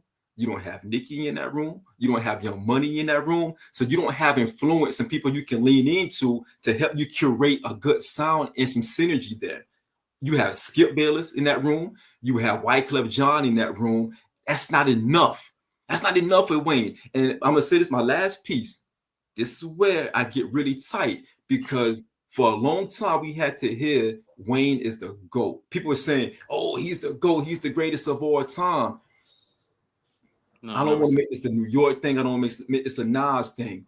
But this is where you get to that fake GOAT talk. This is where so many people were being called GOATs when they shouldn't have never been called a GOAT, because we fell in love with the moment. We fell in love with the Carter 3 because he had no expectations. We fell in love with Carter 2 because there was no expectations. We fell in love with Carter 1 because there was no expectations. Now we're here in Carter 6 and we finally saying, oh, he sound bad. Motherfuckers, he sound bad back in Carter 1. He just had moments. He had moments. He had some flashes that we never heard before. Like Kanye said, it's not funny anymore if I new jokes. He's saying the same stuff. How many times can he say he's going to eat the twat or whatever? How many times can he say that? I'm going to give you some rebuttal. Sorry, that's my passion talking. Hold on. I'm going to give you some rebuttal, but we need to get to some super chats. And the screen has gone long enough that I've lost the first couple. So if you could throw them up, Sean, so I can read them out. Yeah. Where we at? Here we go. No, not that one. Here we go. Right. Ill Magic. Yeah. Ill Magic. One of the good examples. Hold on. Which one? Hold on. Where are we? See this one? Can you see it? Yeah, Wayne is the only rapper to have R&B singers like Neo make their rap verses over $1 million. Next super chat. You see Chris Hogan? Can you see that one? Yeah, I'm on delay a little bit. That's why I'm trying to get caught up. Christopher Hogan with the 4.99 super chat. Wayne needs a new executive producer. Every song has a different producer, and some are random producers who never did hip hop. We're about to get to that in a minute because I kind of want to talk about that. Since AG pointed out the Wyclef thing, I was so scared to see who actually did this album. Jermaine Johnson with the 4.99 super chat. I believe that Wayne is not sober/healthy. That's the quiet conversation that we need to start having out loud. Okay, I mean we can have that conversation too as well, Jermaine. Any more super chats we need to That's the clear up? last one. That's the last one. But real quick on that super chat, like I hate when people like point to that. Not saying Jermaine is using it as an excuse. There's a lot of rappers that don't put out fire that hasn't been healthy or on drugs or something like that. You know what I'm saying? So I don't Yeah, like leaning onto that because Wayne made some of his best stuff. You know I what I'm mean, saying, on I mean, drugs. I hate to be the one to break it to people because I referenced it actually earlier. It's dark and hell is hot, guys. We have another one. Cool. Have another one. It's Mad Max though. Does that really count? Mad Max. Mad Max, thanks for showing up, Mad Max. I guess I told y'all about Lil Weasel, Ben Whack, Poop Stick Rap. He John Cena of hip hop. He a kid bop rapper. Thanks for showing up, Mad Max. So here's the thing. So let's just unpack a few things real quick. Yeah. Well, when people were saying Wayne was the greatest rapper of all time, I was saying no. It's like he's not better than Nas. He's not better than Jay. He's not better than Big. He's not better than Rakim. He's not better than Ice Cube. He's not better than Scarface. He's not better than Ghostface. This is why, because the content has always been a thing. But what I do hearken this to, Sean, and you'll know this from your ball playing days. Well, what's really going on with Wayne is that Wayne has relied on his athleticism most of his career. Like he's a highlight reel rapper. He's Absolutely. he's a sports center rapper. That's part of why somebody like Skip Bayless loves him so much. Skip Bayless's mind is trained through the years of him post sports journalist to the highlight. Oh, in terms of a highlight reel rapper, Wayne is about as good as any highlight reel rapper that we've seen because he goes on these spurts and on these streaks of witty random rap rhetoric. Oh, it's as good as it gets when he spazzes out. Like his verse on the Carter 2 on Oh No might have been the best rhyme I heard that year. It's a random rhyme about nothing, but he's stellar. And that's what he specializes. He specializes in being stellar on the random. And so here's the thing about it. Everything else around him has to be centered and cohesive to bring it together. Everything. And so this is what I'm going to submit to you guys. Why in the hell would a top 10 rapper all time or top 10-ish rapper all time? Because even with this critique, oh, is he the GOAT? No, but he was never the GOAT to me. Even at his best, I had him somewhere between 10 and 15. But he is a top 20 rapper all time. Okay, so listen to what I'm about to say. Top 20 rappers all time get top 20 producers all time to executive produce their projects. That's part of the reason why I realized Hit Boy was a top 10, 20 producer all time, guys. When I listened to the Nas projects, I'm like, oh no, Nas hearing some shit we might not be hearing. This guy is one of the better producers we've ever heard. Wyclef is not, unfortunately. Wyclef has a producer. He really just had a moment. And the moment is the score, which Salah Remy helped with, and the Carnival. Neither one of those albums to me are top 25 rap albums. So he's never made a top 25 rap album. Wayne has, or at least something comparable to it. So Wayne actually is higher up on his totem pole than Wyclef is on his.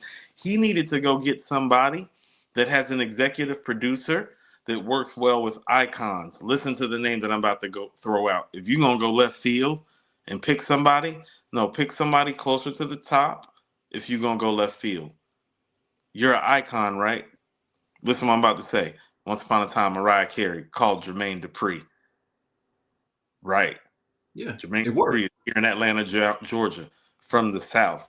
Oh, Usher just did the Super Bowl. Most of the songs that you heard are songs that Jermaine Dupri produced and wrote. He is a big time producer. If you wanted to go for a different sound and keep it rap and keep it Southern and have somebody that know how to give artists who are icons, who sometimes can be a little diva-ish and struggle with their focus and like to go off the rails a little bit. Mariah Carey, anybody. You feel what I'm saying? Oh no, if Jermaine Dupri can get the Emancipation of Mimi out You know what I'm saying? It's like, no, that's who you call. You don't call Wyclef or something like that. If you want to go, you call somebody like Jermaine Dupri. And so my problem is with the choices now. The AG has let that be known because it's like shit. Currency called Jermaine Dupri. You can't call Jermaine Dupri. Yeah, and that's a good point, Coop. And I think that not only production, I think a He's a good collaboration can galvanize you in an album too. There's no Hot Boys reunion on here. He should have called them for a song. Well, no, Jermaine Dupri is a hell of an album maker for big artists. See Usher and Mariah Carey. Wayne's iconic level is very much in that nature, although he's a rapper. Jermaine Dupri would have been the person that's sitting in the studio with Wayne and be like, hey, you know we got to call BG and Turk, right? Right. The same way, listen to what I'm saying. The same way when I talked to Hit and I found out, oh no, the whole full circle thing about bringing the firm back, that was his idea. Mm-hmm. That wasn't Nas's idea. That was Hit idea. That's what great executive producers do. Be like, hey, you know your fans want to hear that though, right? Yeah, and a great executive producer don't mind telling you no, it's not a yes man. He's going to tell you, yo, this song ain't it. and that's he was more, you know, somebody like Dupree is more so needed to tell Wayne, no, do not put this out against better judgment. He's worked with Mariah Carey. His songs just got played at the Super Bowl. He gonna tell Wayne no if that's not it. That's what I'm saying. Like Wayne ain't sold more records than Jermaine Dupri. Wayne shit ain't playing at the Super Bowl. Jermaine Dupri shit was just at the Super Bowl before last. Like, that's what I'm trying to say. Is like, oh no, you need somebody like that in the room when you somebody like Wayne. Because even with Nas, with KD1, KD1's not as good as KD2 because Hit Boy started telling Nas what he needed Nas to do on KD2 as opposed to KD1 with just letting a legend be a legend. You can let a legend be a legend, but if you're a great executive producer, you're not going to get desired results unless you start doing the shit that executive producers need to do. When Jermaine, not being funny when I say this, when you have literally been dating somebody like Janet Jackson and produced for her, when you have produced for Mariah Carey and you produce Usher, when Lil Wayne makes some shit is not hot, you gonna tell Lil Wayne that shit is not hot? Yes, you are. Yeah. Yeah, Wyclef ain't gonna do that because Wyclef might have been looking at this. Oh, this is my way back in the game and back to, you know what I'm saying, showing people who I am. He might have had tone deaf though. Wyclef is tone deaf. Both of them tone deaf. Two tone deaf people. This is what I mean, and I say this because I follow Jermaine Dupri on Instagram. JD Current, he was just in the studio with YFN Lucci like a few days ago. Like this, like the young dudes are still going to Jermaine Dupri for shit. Yeah, but I mean that's something that could have been that wasn't. So let's talk about what is. So you talked about highlight. You talked about highlight reels. You talked about highlight reels, right, Coop? That's his specialty. Right. Wayne has recent highlight reels. That's why this is so disappointing. If you look at his features on Nas's album, Conway's album, that AZ Do or Die 2, he was we had talked about it before that him and Method Man were in the running for best feature artists over the last handful of years, correct? Correct. So why can't he string those together for his own album and make a highlight from that? Could I ask you the same question about Method Man and Jadakiss? True. But, well, they haven't put out anything in the past couple of years, either one of them. But here we are with Wayne. And one, he's playing with the name. Two, he's just BSing around with the songs. Here's my disappointment. Just like you, Coop, I had Wayne like just outside of my top 10. I had him at number 11. Mm-hmm. So if we talking GOAT talk, what Kendrick did last year, the moment he had the battle, GNX and stuff, I knocked Andre 3000 out of my top 10 when he put out the Flute album. I said, that's enough. And Kendrick got his spot at 10. Wayne was right under him at 11.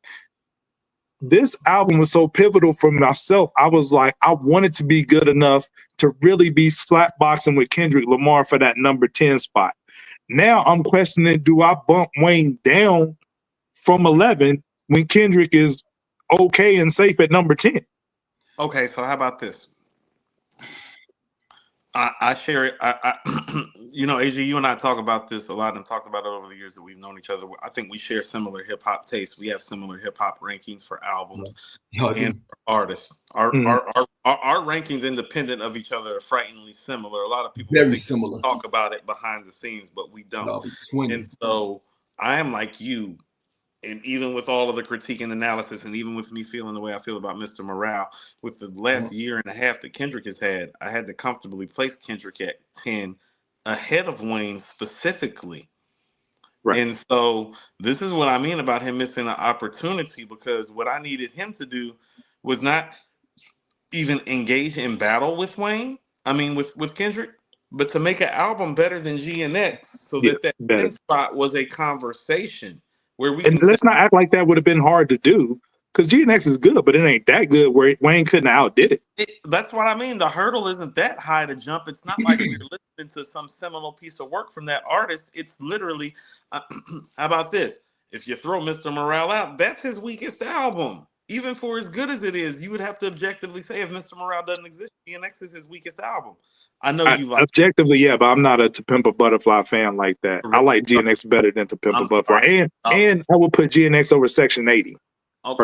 Absolutely not. I would never do that. But yeah, I would never do that. But how about this? This is what I mean. Even Kendrick's highlight reel moments on Section 80 and To Pimp a Butterfly are enough to clear GNX for me, because there is nothing even close to in the breadth of how much a dollar costs on GNX. Yeah. There's not even anything in the wheelhouse. I don't care what anybody. No, it's not. But Wayne went in the opposite direction, because to me, he went like worse than Mr. Morale. I ranked this album a 2 out of 5. We never set a ranking. I've settled in. I was talking to LT and Sean. I said I might give it a 2.5. After listening to it again, I give this a 2 out of 5.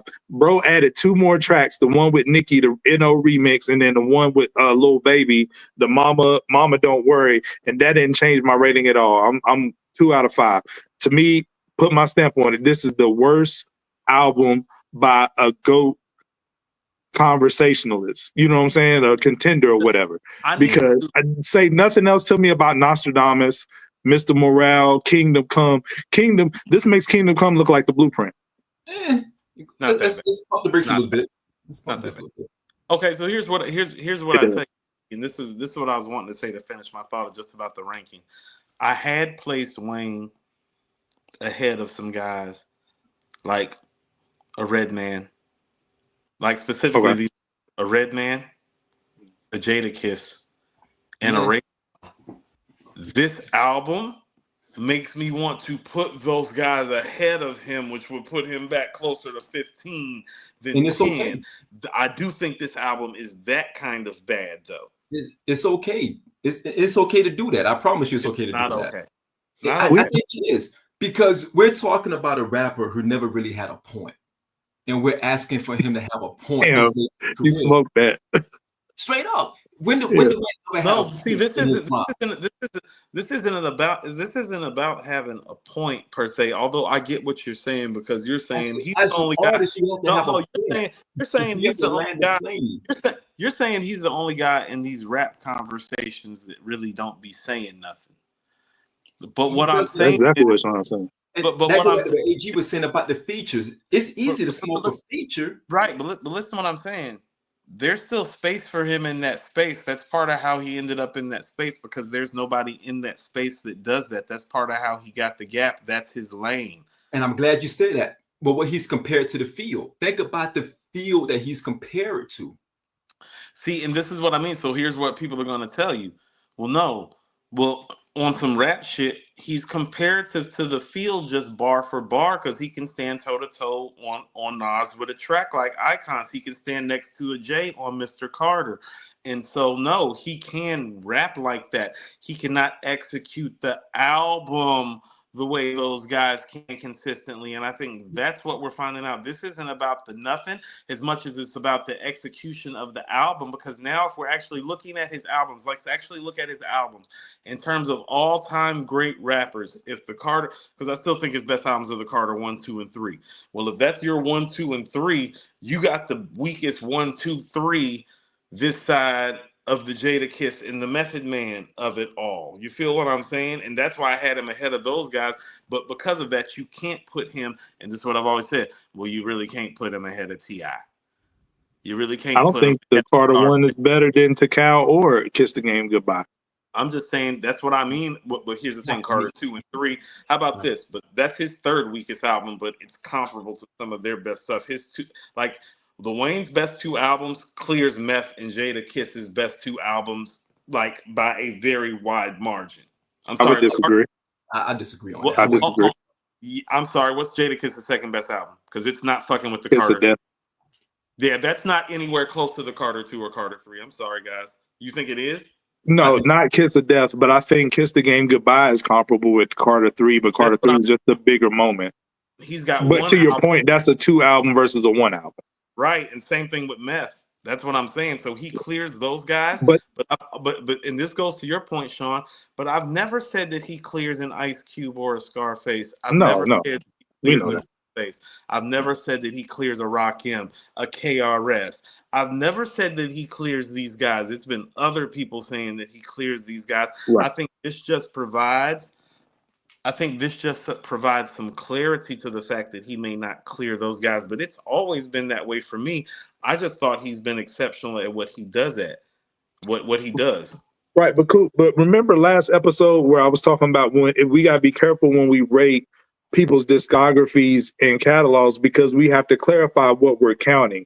I think that Wayne's discography and all-encompassing catalog is overinflated because when it comes to him, we're not talking about the albums per se. We're talking about the features and we're talking about the mixtape runs. We're talking about the droughts, the no ceilings, you know what I'm saying? Joints like that. You know what I mean? So that pumps up his discography.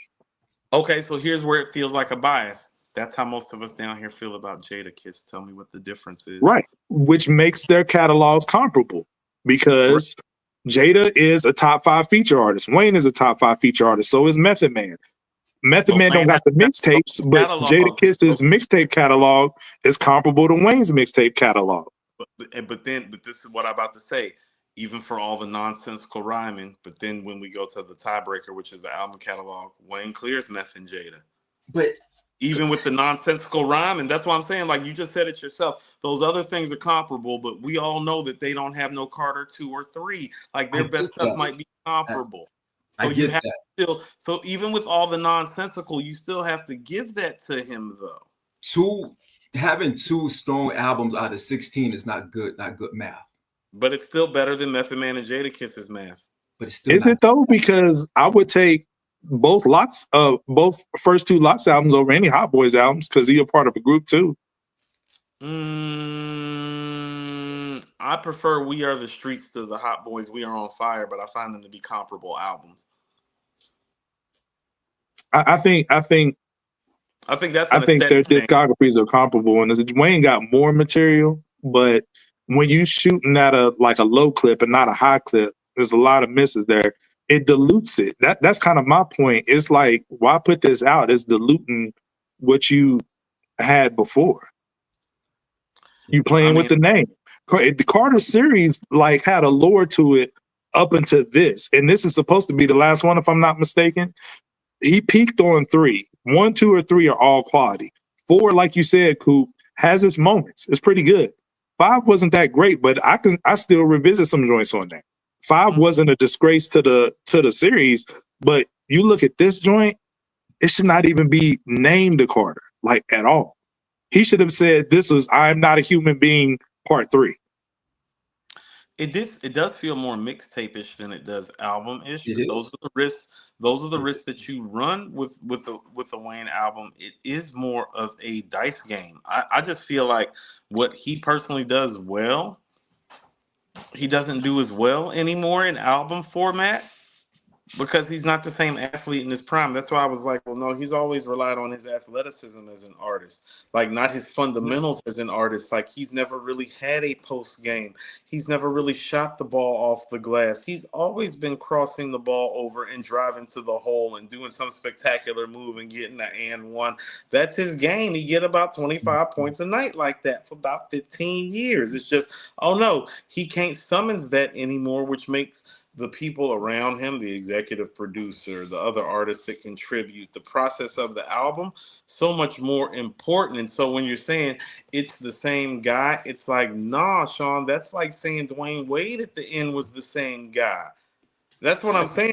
He's more like Wade in the sense that it's like, oh no, that guy that when his knees was healthy, off his athleticism alone was a top 3 to 5 player. But when the athleticism leaves, so does that top 3 to 5 status for your era. And that's what's happening. You're right. But where I think Sean is right is the content has never been there. It just sounded better the way he delivered it earlier. It was fresh. it was fresh then because like we never heard this rhyme pattern, this skill set, because he started getting better with time. I'm gonna The tell you guys, unorthodox metaphors. right. I wasn't going to share Understand? this on. I was going to share this on air, but I'll share it because I just got the green light that I can. I heard some of the joints that was left off of the Carter 6, right? I didn't hear it clearly. I heard it over the phone. My guy in Holly Grove, shout out B. I heard the joints that he left off. If those joints would have been on here, this would be a different conversation because they were actually pretty good. He recorded a lot of songs. Wayne recorded a lot of songs. And he was like, okay, let's put this, and this, and this, and this all over the place. So again, it's one of those things where the direction inside the booth is not giving you right direction for the curation of the album. And because you have that, you're pulling different things because you're trying to be different. You're trying to bring elephants in the room. You're trying to bring all these different things to be overly creative when you overthought the process, as opposed to giving your fan base and new fan base and your children, because Wayne has a lot of children out there. Sure does. For better or for worse. Better or for worse. Mostly for worse. He's trying to create such a separation that he's even hurt. He's putting himself in the spin cycle. He's put himself in it because he's trying to get away from everybody and show that I'm him. He didn't bring in the people that he needed to bring in to help him out with this. Cool. If you are an A&R and Wayne comes to you and say, I got a song called Banned from NO and it's going to play off of Banned from TV. As an A&R, you should be thinking, okay, that needs to be a posse cut. That needs to be Drake. That needs to be Nicki. Even give me 2 Chainz. Give me Rick Ross. Give me people that you actually collaborated really well over the years. And I want y'all to posse up on this joint. Because if you're taking an aesthetic from Banned from TV and you bring it to Banned in NO in 2025, I need that. Small direction that can change the trajectory of a song. Okay, so this is what I mean. And so this is what I mean about what Wayne's never been.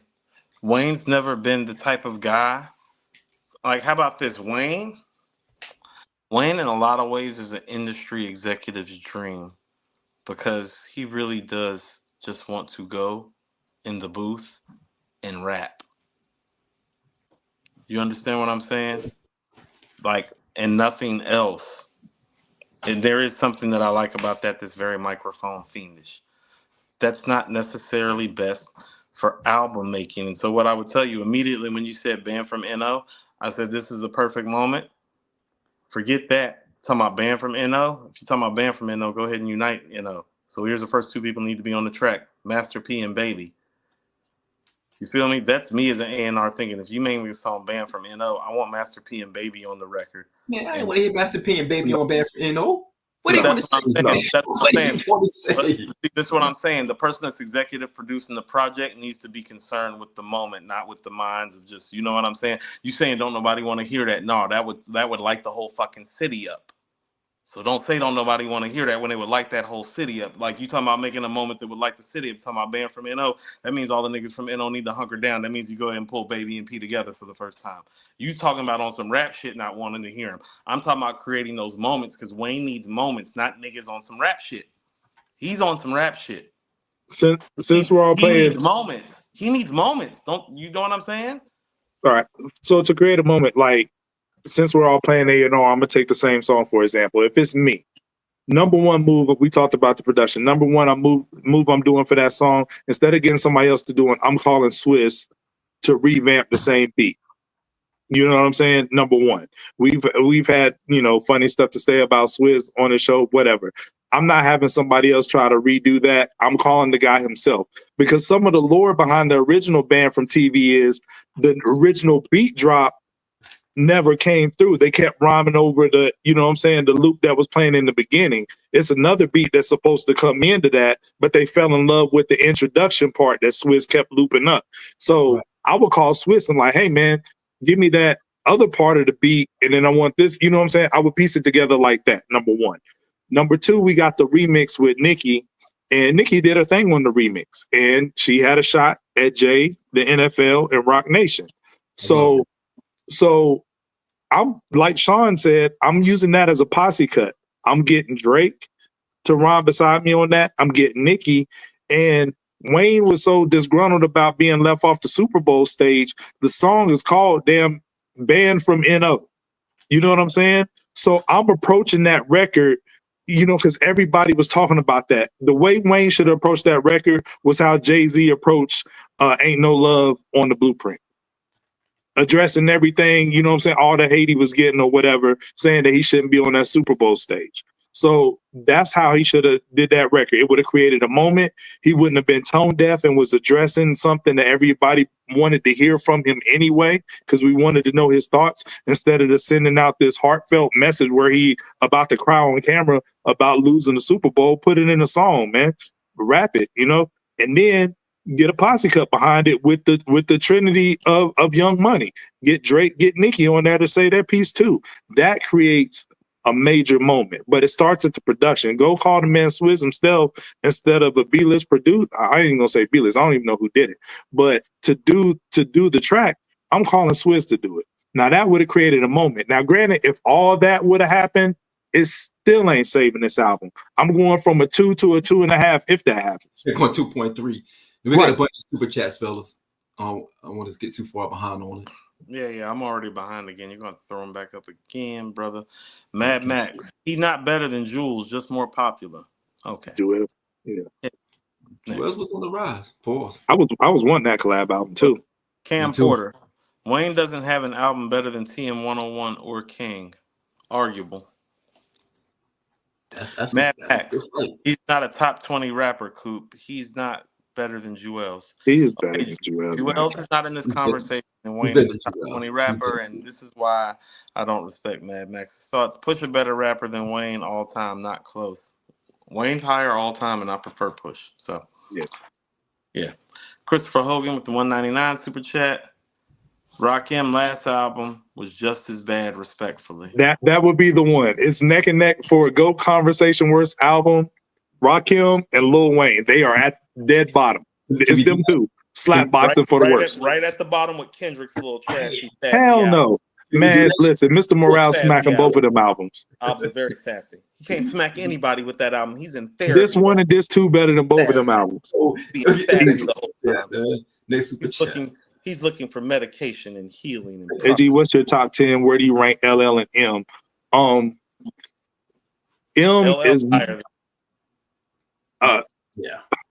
LL is just outside of my top 10. He might get that 11-ish spot. You know what I'm saying? I had him around 12, 13. We talked about Ghost earlier. Picking Wu members is like picking my kids. Deck is my favorite. Objectively, Ghost deserves top 10, but I'm weird about that. I don't place him there because I'm like, I don't want to do that. I just recognize them as the greatest group of all time. I'm not placing them. But my top 10 goes like this in order. Number 1, Nas. Number 2, Jay. Number 3, Big. Number 4, Pac. Number 5, Jadakiss. And I know that that's a biased pick, you know what I'm saying? But that's the one I got my top 10 that I have the most, trouble justifying. But that's my biased pick in my top 10. Number 6, I got M. Number 7, I got Rakim. Number 8, I got Scarface. Number 9, I got Cube. Number 10, I got Kendrick. That's my 10. And Wayne was at 11, but he's getting demoted as of this album. Dang, when you push him, so LL might get his spot. You push him to 15, 20? I don't know if he falls that low, but he's definitely falling down the list. Dang. Does this hurt his catalog? Does this hurt the Wayne catalog?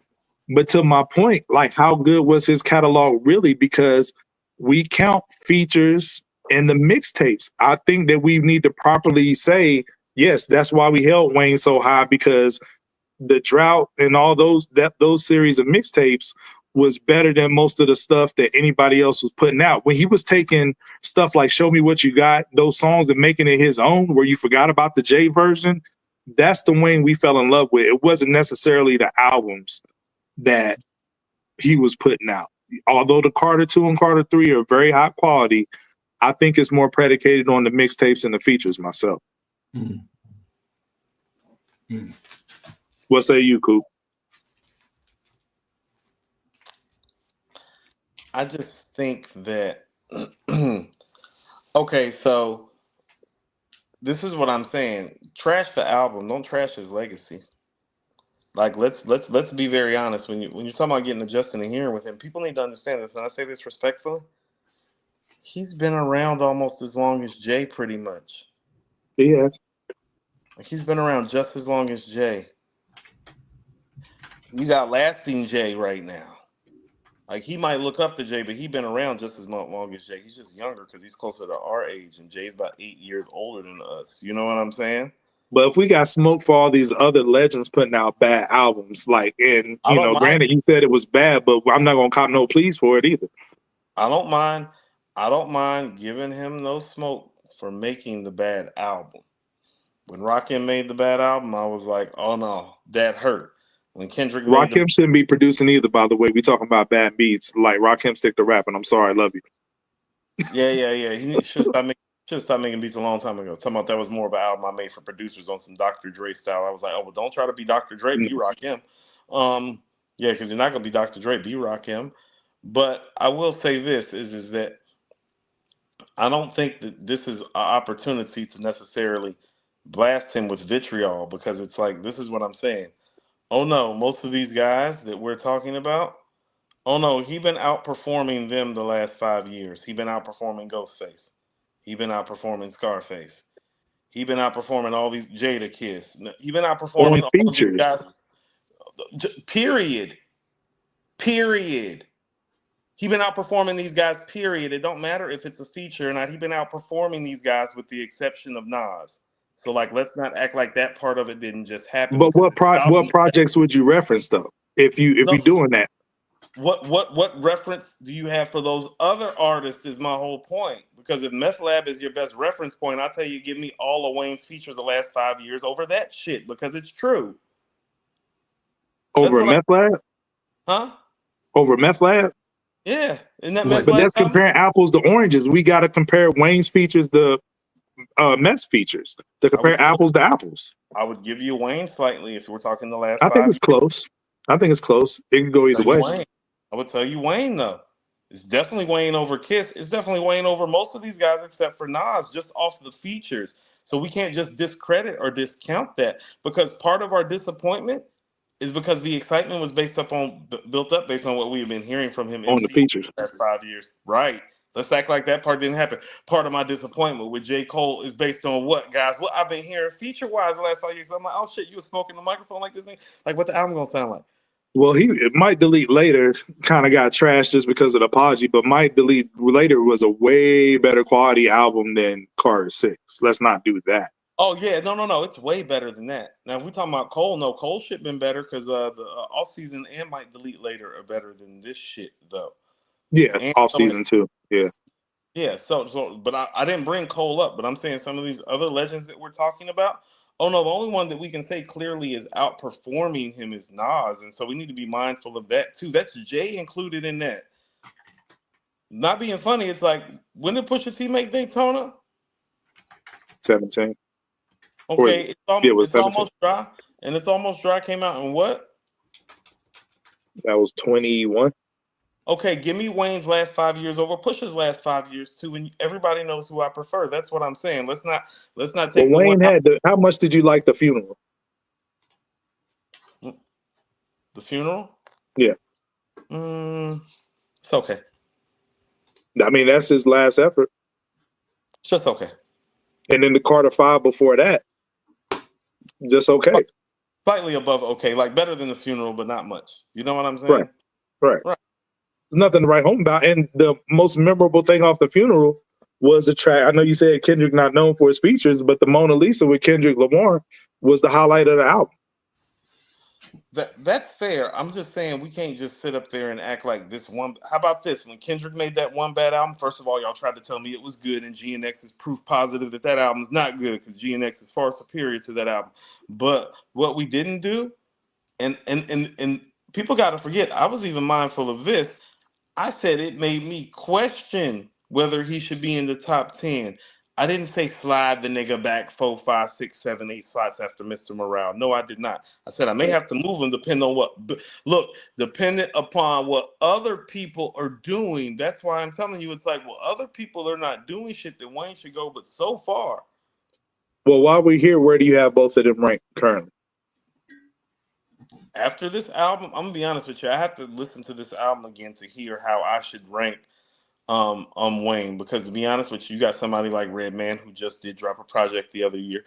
Project was pretty dope. He's active again. I put Wayne ahead of a Redman. I put Wayne ahead of a Method Man. I put Wayne ahead of a Jada Kiss, and I felt rightfully so with that. This album makes me want to revisit that in Mr. Morale fashion, is what I'm saying. But you do have him behind Kendrick, though, right? I've had him behind Kendrick since GNX dropped. Okay. Because I had them kind of like in a tie kind of place based on what Kendrick had just did to Drake, and I'm like, no, we can go and put that 10 at like a tie. But my 10 is different because Kiss and M is not about to make my top 10 over KRS and Scarface and Cube and yeah. Go ahead and run down your 10 for the people real quick. Nas, Tupac, Rakim, Big, Jay, Scarface, Ghostface, Ice Cube. Where am I at? I think that's 8. KRS 1, and then Kendrick. That's a dope 10. And that's what I'm saying. People be like, "Oh, you giving Kendrick all this flack?" It's like I have him at 10. What the fuck are we talking about? It's like I have 9 guys that have rapped better in the history of rap better than him right now. It's like that's pretty high praise. Millions of niggas have tried to rap. Yeah. He just recently got in my 10, like I said, for 3 stacks. So I couldn't justify 3 stacks being there anymore. Okay, so that's what's crazy about it. People give me flack. He's been floating around my top 10 since damn. People acting like I'm crazy. He's been floating around my top 10 since damn. You're a little crazy. I can get that. Nah, damn was one of them ones, man. Don't do that. Like Mr. Morale in the beginning? Wasn't Mr. Morale like one of your go-to joints in the beginning? When the first release? Wasn't that your thing? Mr. Morale. No, you cool. I thought you liked Mr. Morale in the beginning. Didn't? I thought you did. That you liked Mr. Morale. Okay, so the first time that I heard it, I tried to give him an opportunity to see where it was going because I saw where he was trying to take it. Because you have to understand the album is dropping. It's like, oh no, I've been going through a divorce. No. I see some of the things that he was talking about, but then quite frankly, I just Kendrick wasn't going through a divorce. No. I'm saying I was going through a divorce. So okay, I got you. Like he was talking. There's a lot of relationship discourse on that album. It is. And so somebody that was going through a divorce, it's like, oh no, I got what he was trying to do. It's just at the end of the day, it's like, oh no, even though that's what I'm saying, where it's like, oh no, for what I was going through emotionally, personally at the time, you would think I would love the album. That's how I know that album is not no good, because for what I was going through personally, I should have attached myself to that album, except for the music fucking sucked. It's better than this Wayne though. That's not saying much. like what you tell him, like, how about this? Once you hovering around a 3 or below a 3, it's like whack is whack to me at that point. But I forgot who pointed it out. Whoever pointed out Rakim's album. That's the only exception. That's the only thing that I would put in the bottom of the basement with this. But this is what I'll tell you. How about this? Mr. Morale has a vision and a concerted effort and a cohesiveness to it that this album doesn't have. But that's what you're going to get out of Kendrick as an artist that you were never going to get out of Wayne as an artist. This album feels more like The Dogfather to me. All over the place, disjointed, sounds like the artist has no direction, the executive, so it feels Dogfather-ish to me. Yeah. And I don't mean that shit in no nice way, by the way. I was hoping no one put anything about Rakim in the chat. I really want to stay away from that, to be quite honest. It's disrespectful. Grow up, Charles. You got Eminem at number 6 on your top 10 list. So? You grow up.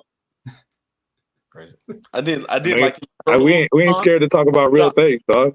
Sean, sometimes you gotta let your legends know what time it is. Sean, in my throat a little bit when he said up. Right, like what are you doing? y'all heard the album. What album? my point exactly. Rakim's album. Y'all heard the album. Oh yeah. How about this? And this is how about this? AG, this for you since we talking about Rakim. And you was like, the 18th letter ain't like that. Yeah, it is. Look at this. No, I like the 18th letter. I like the 18th letter. You not as much as you, but I do like it. You trying to play it? See, this is what I was trying to say. The 18th letter is what iconic rappers, like legendary end of their career, should sound like. Now compare that to this. But the 18th letter wasn't. I mean, rappers back then were on running back years, and Rakim was still fairly young by today's standards when he put 18th Letter out. That was his last really good album. The Master and Seven Seal, nothing Rakim has put out since 18th Letter has been good if we keeping it a buck. Well, there's only 2 albums he's put out since then, so it's not like there's been that. I don't count that. I don't know what to do with that. Okay, so it's been 3 projects since then. No, I hear what you're saying, but what I'm saying is that you have to understand he was in icon territory like Wayne is now when he dropped the 18th Letter and he gave us the 18th letter. And so I bring up the 18th Letter. No, my icon comp is always, well, can you give me a KRS-One album or an 18th Letter? Can you make The Saga Begins and MCs act like they don't know when people are on the other side based on the tenure of how it works now? Rappers wasn't rapping till 35. Yeah. But to my point earlier, I don't think I would, me personally, I can't speak for all of us, but I don't think I would have as much vitriol for this album if it is not named the Carter 6. If it was named something else. That Carter 6 thing is really bothering you, isn't it? I think it's a combination of that. I think it's the Carter 6 combination along with just all the conversation around it, because he was talking about this album dating back to last year that he was making this album. That he announced it when he got snubbed for the Super Bowl. Correct. And it was one of those things where you got that, you got, social media pushing it, you got all these things going on. That, to your point, Coop, even the features, his feature run is he has a great feature run. He's a phenomenal feature run. So you got all of those things happening at one time. So the expectation is there for him at this point. No, I understand that. Okay, so I'm going to say this as nice as I can. Specifically when Jadakiss, Method Man, and Lil Wayne make albums, specifically those 3 guys, I'm being very serious when I say this. It doesn't matter what place or space or zone that they're in. My expectations are never really too high. Right. Because history has shown me that I don't have a reason to be too excited. And so some of maybe my disappointment is different because it's like, well, my disappointment is not that heavy because I don't really be going to Wayne for albums like that outside of the Carter 2 and 3. Well, I'm unrealistic, right? It's not his thing. It's never been his thing. That's what I'm trying to say. Like the album making thing, that's Kendrick's thing. That's Nas's thing. That's Ice Cube thing. That's Scarface thing. That's Ghostface thing. That ain't Wayne thing. And we'll compare those discographies. But what I wanted to say, Coop, is that I'm the one who holds Jadakiss as high as y'all don't hold Jadakiss as high as I do, as far as the top 10 goes. But let's be realistic. Jadakiss and Method Man are not in GOAT conversations. Wayne is. Because he's by made a lot better of people. albums than them. Because he's actually made classic rap albums. He's made undisputed classic rap albums. They have not.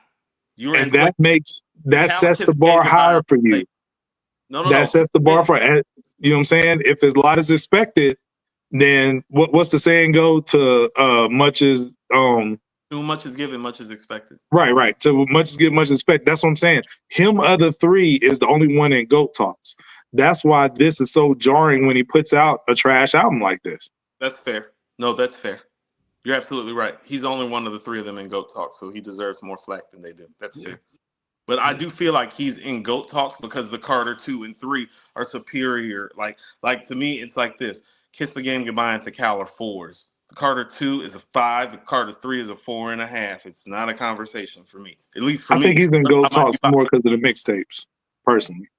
I think his mixtapes hold more weight than those 2 albums. I really do. See, this is what I'm saying. It is like, okay, well, here's what I'm saying. I think Jadakiss's mixtape game holds just as much weight as Wayne's mixtape game. And I think Method Man's Wu-Tang Clan game holds more weight than all of that shit that either one of them have, and Wayne's still ahead. Yeah, that's a cheat code. That's why I don't put none of them in my top 10, man. I can't do it. Meth got the cheat code. Kiss got the same stature Wayne got, but Wayne's still ahead, and that is about the Carter 2 and 3. And this is why, and we can get to the discography conversation right quick before we get out of here. And that is why albums matter, because if you're really looking at those guys, Wayne is in GOAT talk, and Meth and Kiss are not, and it's because of the Carter 2 and 3. It is. Because best believe if Kiss and Meth had something comparable to the Carter 2 or 3 in their catalog, they would be in more GOAT talk more often than Wayne would be, because we want to put them in the GOAT talk more than we want to put Wayne in there as hip hop heads. Yeah. They just haven't done their fucking job the way Wayne has, even for all the disconcerted, nonsensical bullshit. Okay, and you scoffed at Eminem being in my top 10, but Uh, I'm taking Marshall Mathers and the Eminem Show over Carter 2 and Carter 3. I'm sorry. I'm not doing that, but that's still better than what Meth and Kiss have to offer. Fair. But some of that might be regional, but some of that might be regional bias too. It's like I ain't even gonna front. Wasn't nobody really down here playing the Eminem Show that I know, except for like one of my homies, and I'm glad he put me onto it the way that he did. But yeah, I'm riding to the Carter 2 and 3 more than I'm. How about this? I'll tell you what, AG, objectively, I think you might be right because I'm not as big on the Carter 3 as everybody else is. I am big on the Marshall Mathers LP and the Eminem Show equally.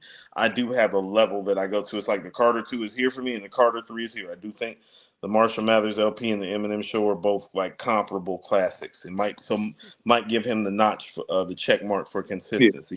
and M's rapping better, frankly. I think. I'm not going to give you that on the Carter 2. I'll give you that on the Carter 3 every day of the week. I think Eminem, out of all four of those albums, I think Eminem Show is the best rapping out of all them four albums. It's the best rap, and the rapping I prefer to hear is on the Carter 2, though. Toss you like a fruit salad, strawberry grape you.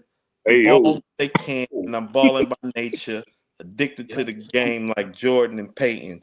Y'all in the racing. Me, I'm at the finish line. Been waiting for too long. Time to give me 9. Straight out of the chimney, down your room is Wheezy. Allergic I'm to good love. on. I'm good on that. Yeah, you good on that. I'm good on that. I'm good on. No I'm good shirt, on those. scars, and some war wounds. I'm hot, but the car cool. She wet as a carpool. Been in that water since a youngin'. That's You Sean's point. shark He's talking about food. the same stuff. Like, Quick dude, draw, McGraw. that I right was there. the art That's right there. school. Just Yeah, random. the light There is it is. bright, but I got a short fuse. Don't snooze. Been handling the game so long, my thumbs bruise. Your new And that was 20 girlfriend is years ago. old. That's Sean's That's point. what I'm saying. He's saying No, the no, no, same no, no. thing That's now, fine. different No, way. no, At no, no. least, This at is least what I'm saying. Eminem can lean So into the understand, persona saying like, "Oh, that's Slim understand Shady character."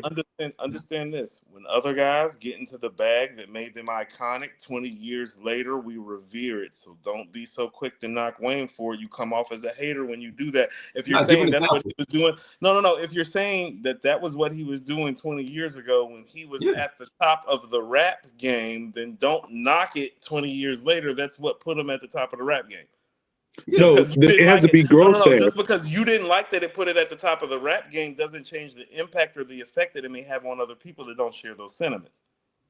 Right, but remember, you know what I'm saying, you like to quote Guru on, you know what I'm saying, from There's Gangstar, always say update the formula, right? that's what I'm saying. This formula hasn't been updated well. That takes nothing away from what the formula has already done for him, though.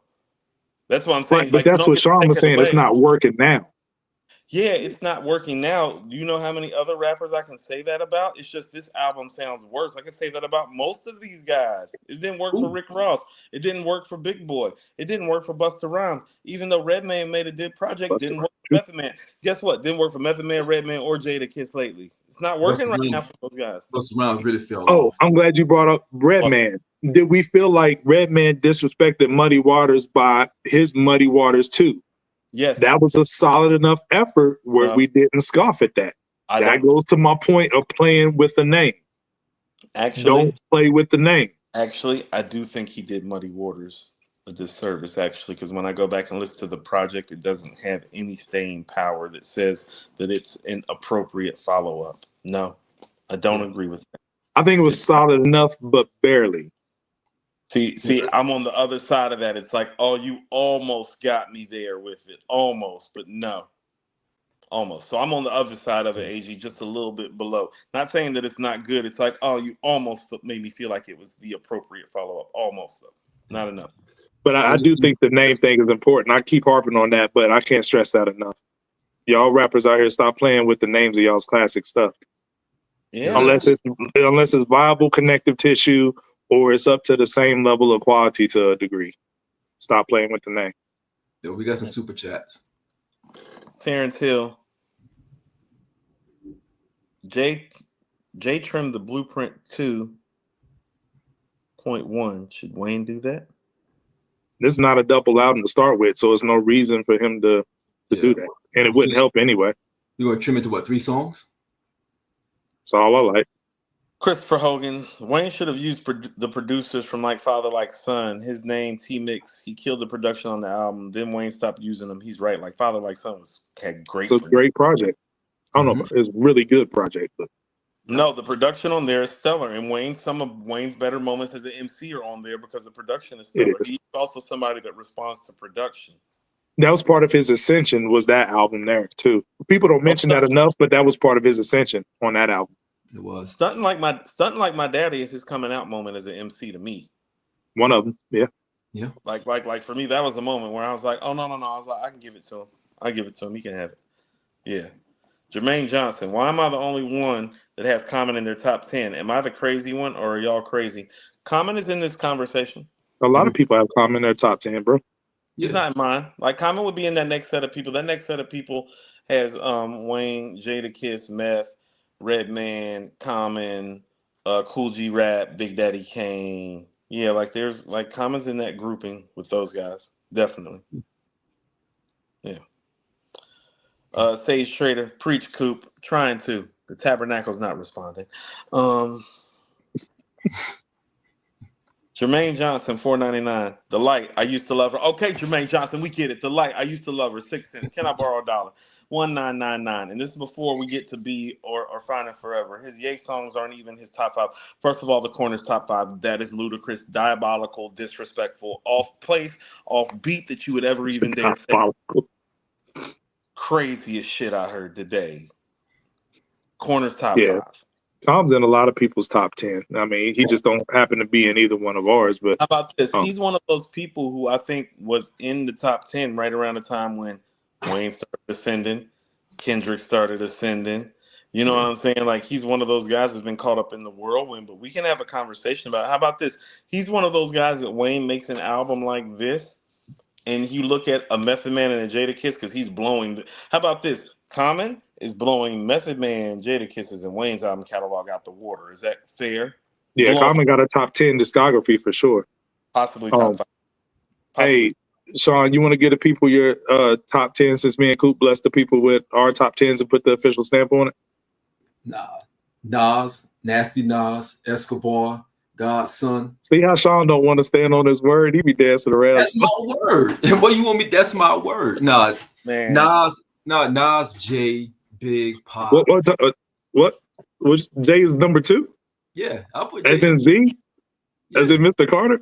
Yeah. Okay. The other Sean? Sean?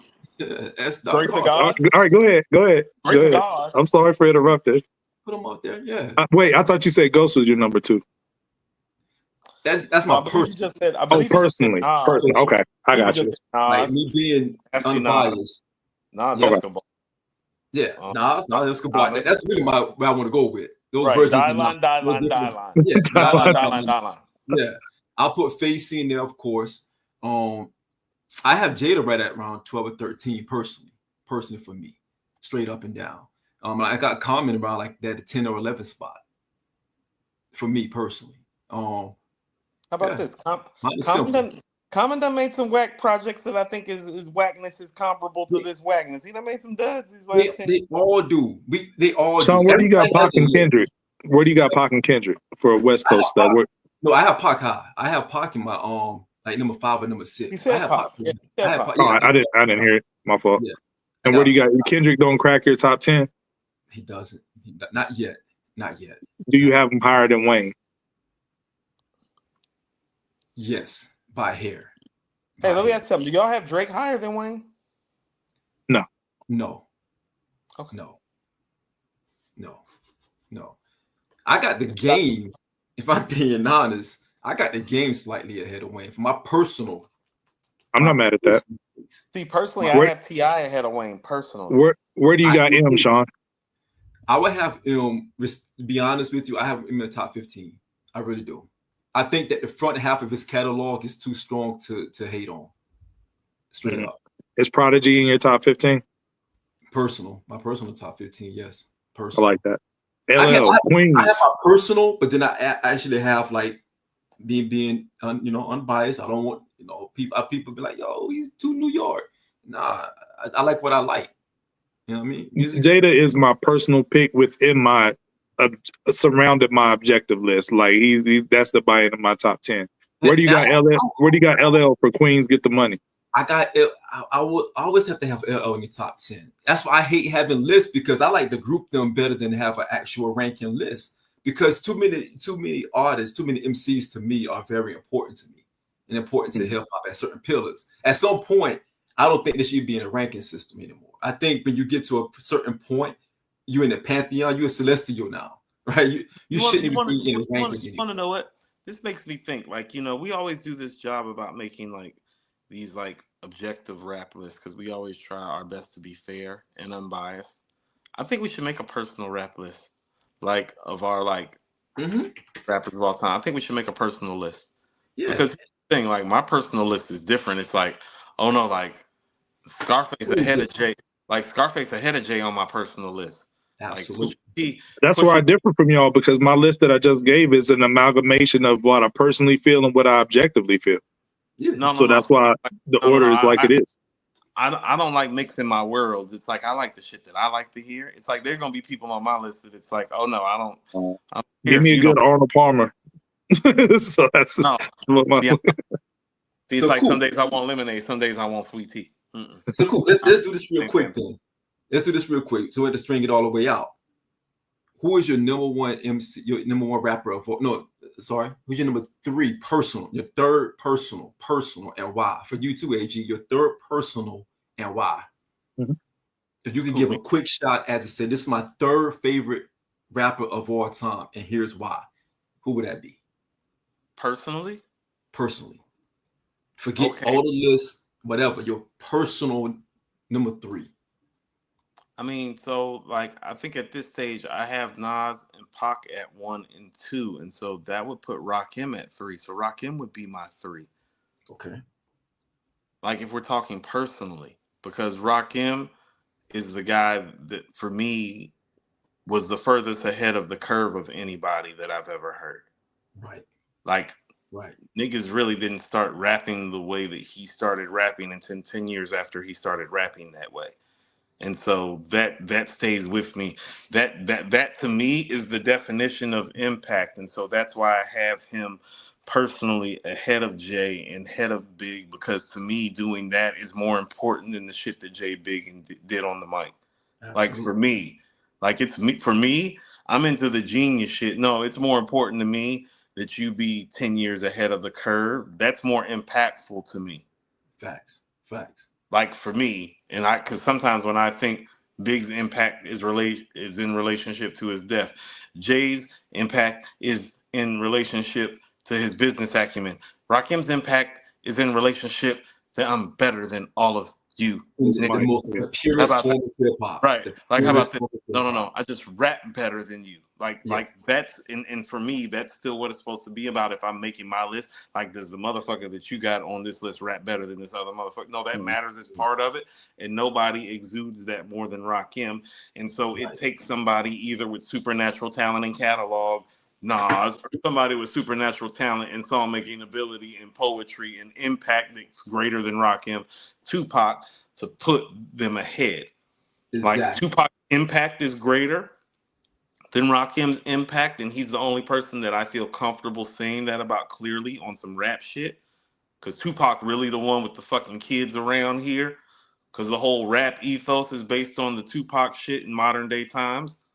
And so he's ahead and Nas is ahead because it's like, well, he took what Rakim did and superseded it and made it into modern day form and literally catalog lyrically wise has exceeded and excelled and all that. But and so I have him nestled at 3 because of that. Jay and Big's impact isn't enough to move Rakim, even with those 3 porous albums that you talk about. And I still think Let the Rhythm Hit Him lyrically is better than anything Jay's ever done. And Big's only got Life After Death comparable. And Rakim still got Paid in Full and Follow the Leader as mic performances on top of Let the Rhythm Hit Him. The only person with better mic performances on the mic for 3 albums is Nas.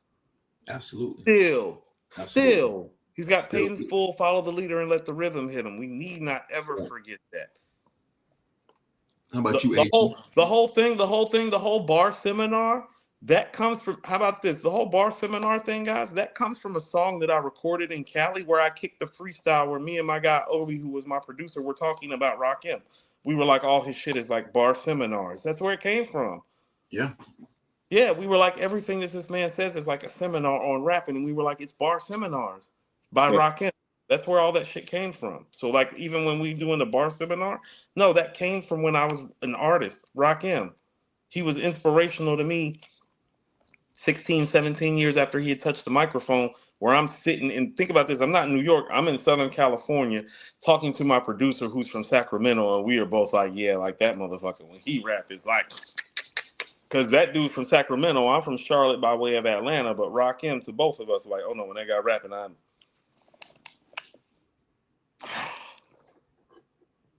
Yeah, 3. How about Rakim is you, that AG? guy. Who your For me, my number 3, personal and objectively, I got Big. Reason why I think Big is the most versatile MC we've ever seen in the history of rap. Number 1. In a vacuum, 96, 95, going into 96 Nas, that 2-year period is the best rapper I've ever heard in my life. But Big in 97 with Life After Death and those features like Victory, Keep Your Hands High, and all that stuff is a close second to me. Like in a vacuum, the best rapper I've ever heard in my life. Nobody's getting to that level. I would even argue that Life After Death came out 28 years ago and it hasn't been a rap album better than that since.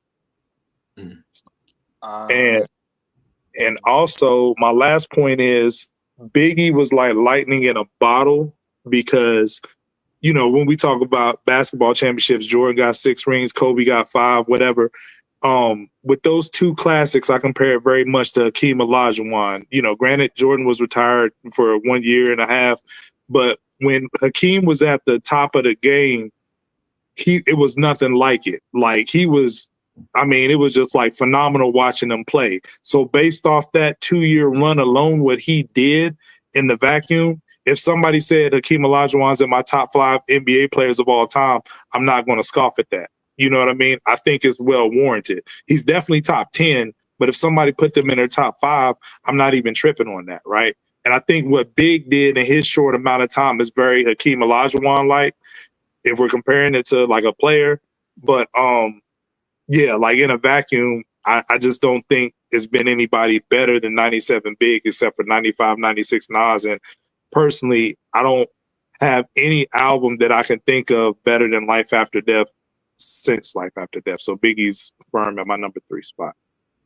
So you don't think Supreme Clientele's better? Or Get No. Rich or Die Trying? Get Rich or Die Trying's not better than Life After Death to you? No.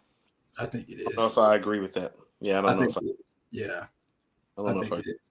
I think B might be better too. I think B might be better too. Nah, can't do it.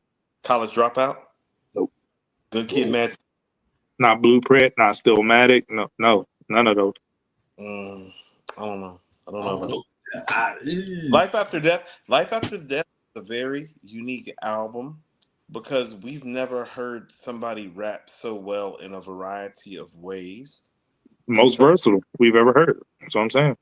Yes, so it is really an astonishing mic performance. It's the most versatile mic performance of all the mic. But you want to know what's funny though, Coop? And Sean can attest to this. For as high as I hold Life After Death, I'm not as big as everybody else on Ready to Die. Yeah, granted, it's a classic, but I'll put Reasonable Doubt easily over Ready to Die. I'll put It Was Written over Ready to Die. We've been down that road. But okay, I'm gonna say this respectfully.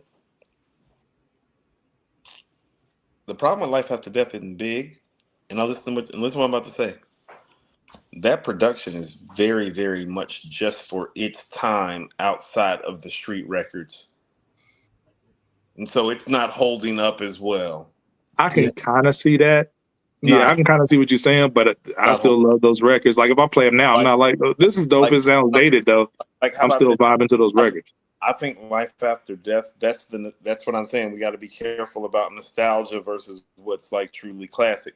So here's what I'll tell you is that time has taught me that although Life After Death's mic performance is so supreme, you could still say that it's better than Ready to Die. Ready to Die's production is more classic and is holding up better. Those records are holding up better than the records on Life After Death as a whole. Like in terms of the memorable nature of the records, there are more memorable records at this point on Ready to Die than there are on Life After Death. And that's where I try to separate mic performance, because that's what I'm saying. It's like, oh no, Machine Gun Funk still sound like Machine Gun Funk. Give Me the Loot still sound like Giving Me the Loot. Warning sound like Warning. Everyday Struggle sound like Everyday Struggle. Unbelievable sounds like Unbelievable. Some of those records on Life After Death, they do not slap the way that they slapped when they came out. They do not. I disagree. I think Ready to Die sounds more dated because you can hear Big changing throughout the album. We got songs like Warning and stuff like that that's closer to what he is on Life After Death. And then you got the early flow on Big, and it sounds... No. I'm not talking about the sound. I'm talking about the classic nature of the records has gone down. What I'm saying is the stuff that's Ready to Die on Ready to Die that was classic when it came out is just as classic now. The stuff on Life After Death that was classic is not just as classic now. I think that's because Ready to Die highs are better than Life After Death highs. What I'm saying is, think about this. Don't tell me that Hypnotize and More Money, More Problems slap like that, like the way that they did when they was out. It don't sound the same. As much as I like Life, Hypnotize and More Money, More Problems is not Juicy or Big Papa. It's just not. That's what I'm saying about classic nature. Now, this is what I'm saying. Oh no, Kick in the Door still sound the same. That's my favorite Big song. Right. That's number one. My Downfall, Long Kiss Goodnight. Oh, that still sound the same. You're Nobody Till Somebody Kill You sound the same. But all that other stuff does not sound the same. Nasty Girl, Play a Hater, Another with Lil Kim, even Notorious Thugs to a degree.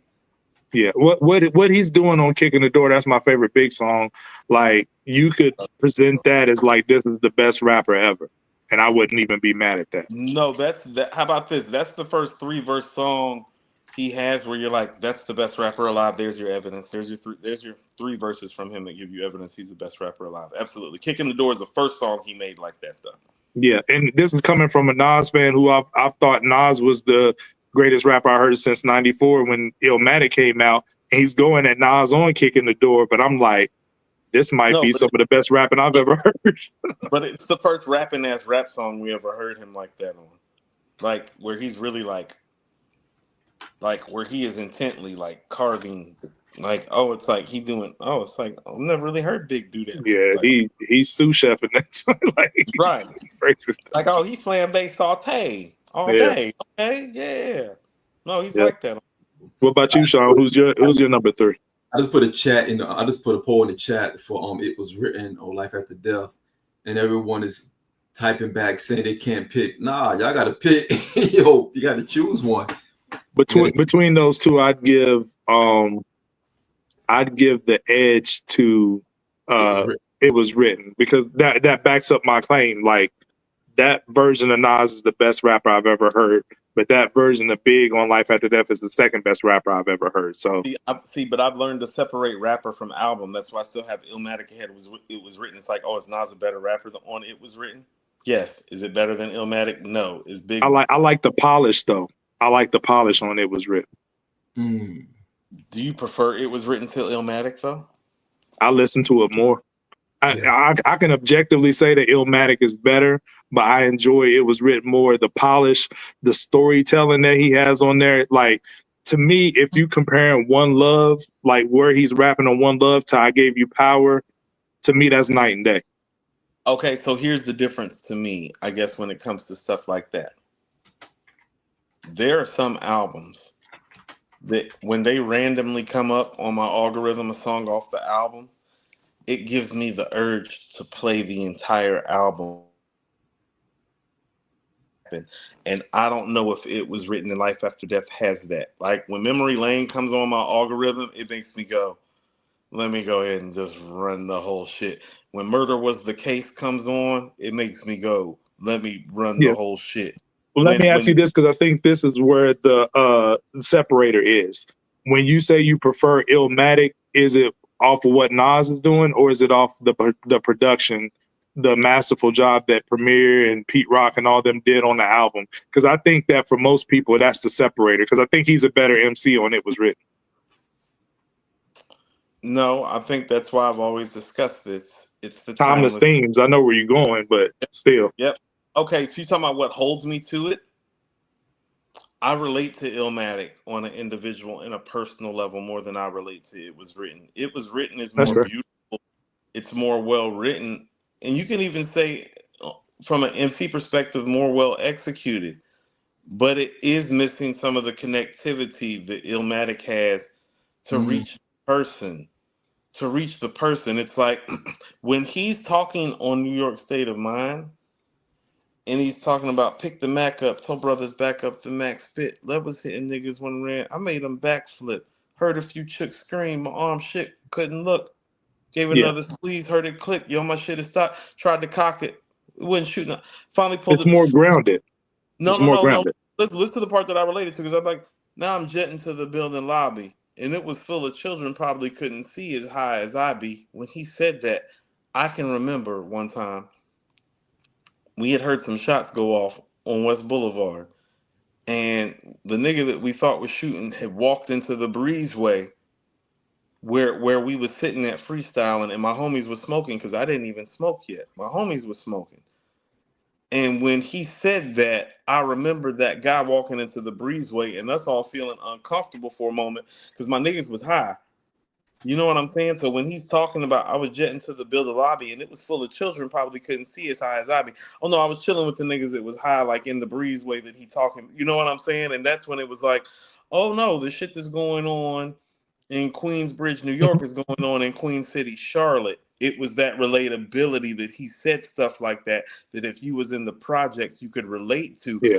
Talking about that bottle, that dollar that bought the bottle could have Could have struck the struck a lot bottle. of. I Yeah. knew so many niggas that woke up every morning and would rather get a 40 ounce than get a newspaper and try to find a job. Or you get what I'm saying? So it's those Facts. types of things that I rap for listeners, blunt heads, fly ladies, and prisoners. When he said that, it's like, oh shit, that's the niggas that I'm rapping for when I started rapping. You feel Right. what I'm saying? Like, It's 1000%. You're right on that. It's definitely more grounded, like for sure. But I guess the reason why like it was written more, it was to your point. Like couldn't see as high as I be, right? That's you related, that was a relatable situation to you. To me, Take It and Blood and Silent Murder, you know the saying, this is your brain and this is your brain on drugs. Like that's a peek inside of the mind of somebody that's like super high and is a masterful writer and paints vivid pictures. right, That's the difference maker for right. me. Okay, That's the look inside of the mind. so how about this? I don't want to look inside the mind until I know what's going on with you is real. I need the buy-in. That's That's what I fair. That's fair. like. This is what I'm saying. How about this? My cousin been locked up since the summer of '96. He's been on death row. Joe Biden just took him off death row. My cousin's been on death row since Joe Biden. Like the 40 people, 38 people that got taken off death row. My cousin, who I told you put me on to Slick Rick, the one who really put me on to hip hop, he just got taken off of death row. All of our jail letters in one way. Guess how it ends? One love. That's what I'm saying. No, like it's not fucking with that. My nigga been locked up since I was 15 years old in '96. Every letter ends. I can go pull the stack. They all end in one love. There's nothing on It Was Written that can ever. You know what I'm saying? It can never. Yeah. It can never. It don't matter how beautiful, well-rounded, insightful. It ain't fucking with that. I got thousands of letters and they all end in one love. Right. Because listen to what I'm saying. Because for jail niggas, when he got locked up, that's how you ended the fucking letter. There was no other way to end the letter. That's how important Illmatic is. All jail niggas ended that shit with one love. Yeah, I mean, I got it as the greatest album of all time, but we just got through talking about personal preference versus objectivity. No, see, that's what Illmatic I'm is saying. objectively better, but I prefer Illmatic. I mean, No. I mean, Illmatic is objectively better, but I prefer It Was Written. See, for me, the way I wax poetic about it, oh no, it's my personal number one album, and it's my objective number one album. It's like personally and professionally, I have it at number one. Yeah, like so, it's everything for me. So, it's how all the shit. It makes sense. It makes sense. I mean, imagine being around it when it's happening in real time. Imagine that energy, being 20 minutes away from that when it's happening in real time, and your OGs are telling you like, "Yo, this is the one. Forget everything else you hearing out here. Forget the Fushnikins for a second. You know what I mean? This is Nah, this you try to throw a sub at Jay. Don't do that. kind of stuff. Chickens is nasty work. You know what I mean? Pardon me. But he was like, you'll forget that for a second. But cool, to your point, and agent, to your point, I was on the 13 or 14 when I had just turned 14 when Illmatic came out. It was way over my head. I couldn't understand it. I couldn't get it. I really couldn't get it. When I turned 16 and It Was Written came out, and I processed that and was like, yo, this is crazy. I had to go back and listen to Illmatic. That's when it finally caught up with me. That's when I finally was able to, like, it resonated with me because I understood what he was saying, but at the same time, it was so detailed that it was almost like you were experiencing PTSD because you know people who've gone through that. You know, when he said how the elevator smell and how the hallway smell, you're like, you can, while he's saying it, you can damn near smell it because it's like, it's so vivid and you know what's going on over there. You're not dealing with those guys over there from Vernon, from 57th and from 41st side. You don't go on that side of town. You ain't Corona. LP will tell you, LP from Flushing, they tell you, you don't go over there. Like they're dirty and they'll stick you up. So you don't want no parts of that. But It Was Written, he came back on some fly stuff. He came back on some pretty boy stuff. When he's on the roof of the car going down Manhattan in the video with the Wallies on, that's what 16-year-old Sean wanted. I started wearing Chucks and Wallies and, you know, the slacks with the Argyles, you know what I mean? Because it's like, yo, that's that Queens fly shit. That's growing up in Queens, you want to be MC Shan or you want to be LL Cool J because both of them were fly. You got the Kango, you got the fly Puma set, all of that. He took it back to that with the pretty boy look, waves 360 spinning, fly rhymes and everything. That's what you wanted. We didn't want that grungy army jacket. Everybody was getting the Half Moon season with the part. You know what I mean? We didn't want the army jacket lineup. We didn't want that because that represented a different aesthetic that we weren't trying to get into. It was scary. It was his scary. haircut. Look, his haircut is of barbershop legend. If you go into the barbershop and tell them if you ask for a fade, they'd be like, "You want the 96 Nas?" Yes. Barber preciseness. The brave parted for lifers. Yes. No, that was Bezel that's blade. what I mean. That's what I mean about like certain parts of Bezel him. Like blade. that's what I mean. It's like fabric wise, like he culturally touched a lot of things that other New York niggas didn't down here. It's like, no, niggas down here are familiar with the night. It's like, you want the 96 Nas fade? It's like, yes. It's like, yes, that is the fade that I want to know the fade. And cool, that says a lot coming from you being down south because during that time, y'all was wearing a whole different, it was a whole different thing going on in Charlotte and in Georgia. But barbers got to be on their game, and there's a lot of New Yorkers in Charlotte specifically. So it's like, no, niggas in Charlotte, you got to cut the 96 Nas fade. There's a lot of Brooklyn and Bronx. And exactly. Imagine what West Virginia was wearing at that time, hairstyle-wise. Okay, they were still perming their hair like the dude in Belly eating the banana. Man, we could pull old pics. I know for a fact I was flying to both of y'all niggas. So like, we could pull the pics at 96. We could do that anytime y'all want to. Sean, you can take your basketball pics looking like Kroger brand Darius Miles. You can bring all those to the table. I feel like Coop, I see you at 96. You don't want to do that. I feel like you're making this personal. I feel like 96 Coop is still polo down. You be very, very careful. It's polo. Consistently polo down. Yeah. I didn't just start. Nas had the song like Jodeci member. I for real thought I was at Jodeci. I was showing my girl an old picture of me when I was in high school. I told her, I was like, yeah, I thought I was at Jodeci back then. She said, what do you mean? You still do? Yeah. You wearing 3-piece suits in school, 8th grade. Yeah, we got a super chat, man. You gotta get clean, you know what I'm saying? Better catalog between Ross, Game, and Common. Nas. Crazy. Boy, dog. Stick to the script. Common. Let me show you what the best catalog. Common. This guy. That's what I was saying. That's what I was saying. The best catalog out of all of them. Sorry. Ranking Common. Those three, I would say Common, Game, then Ross. I got Game catalog ahead of Common slightly. Can't do that. Common, because Common's best album is better than best album. Yeah, because you got B going up against the documentary. I'm taking B. Ooh, the highlights are bigger and better, but in the end, B. B's B. Yeah. B. You want to know what B? B is probably the sleeper pick of all the 5 Mike albums because that's a 5. And when you play it, it's like you realize a lot of your favorite rap. Is that me or Coop? I think Coop froze. Coop, you froze. There you go. They came out the same year, oddly enough, but I would give the edge to B. Yeah, I'll probably give it to I don't know what's going to. But I like Doctor's Advocate better than the documentary, to be honest. I wouldn't go that far. To me, the degree of difficulty, the fact that he did that without G Unit's help and without Dre's help and still delivered, you know what I'm saying, a classic album was impressive to me because when I'm ranking albums, I'm also factoring in degree of difficulty, you know. No, absolutely. Absolutely. And he had a lot of help with the documentary. Let's call it what it is. And the Doctor's Advocate, that was taken away from him, you know what I'm saying, because of the circumstances of him falling out with G Unit. And bro delivered, man. Doctor's Advocate, man. Doctor's Advocate is a very well put together album. Listen to them albums back to back, man. I think people oversell the notion that the documentary is better. I don't really think it's clear cut like that. You listen to them 2 albums back to back, you might change your mind, man. I think Doctor's Advocate might be better.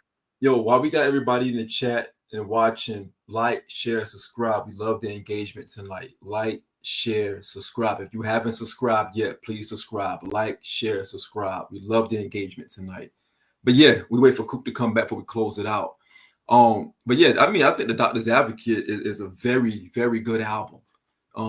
Your point, the degree of difficulty for him to go from the documentary getting dropped. I mean, that album came out on what, Geffen?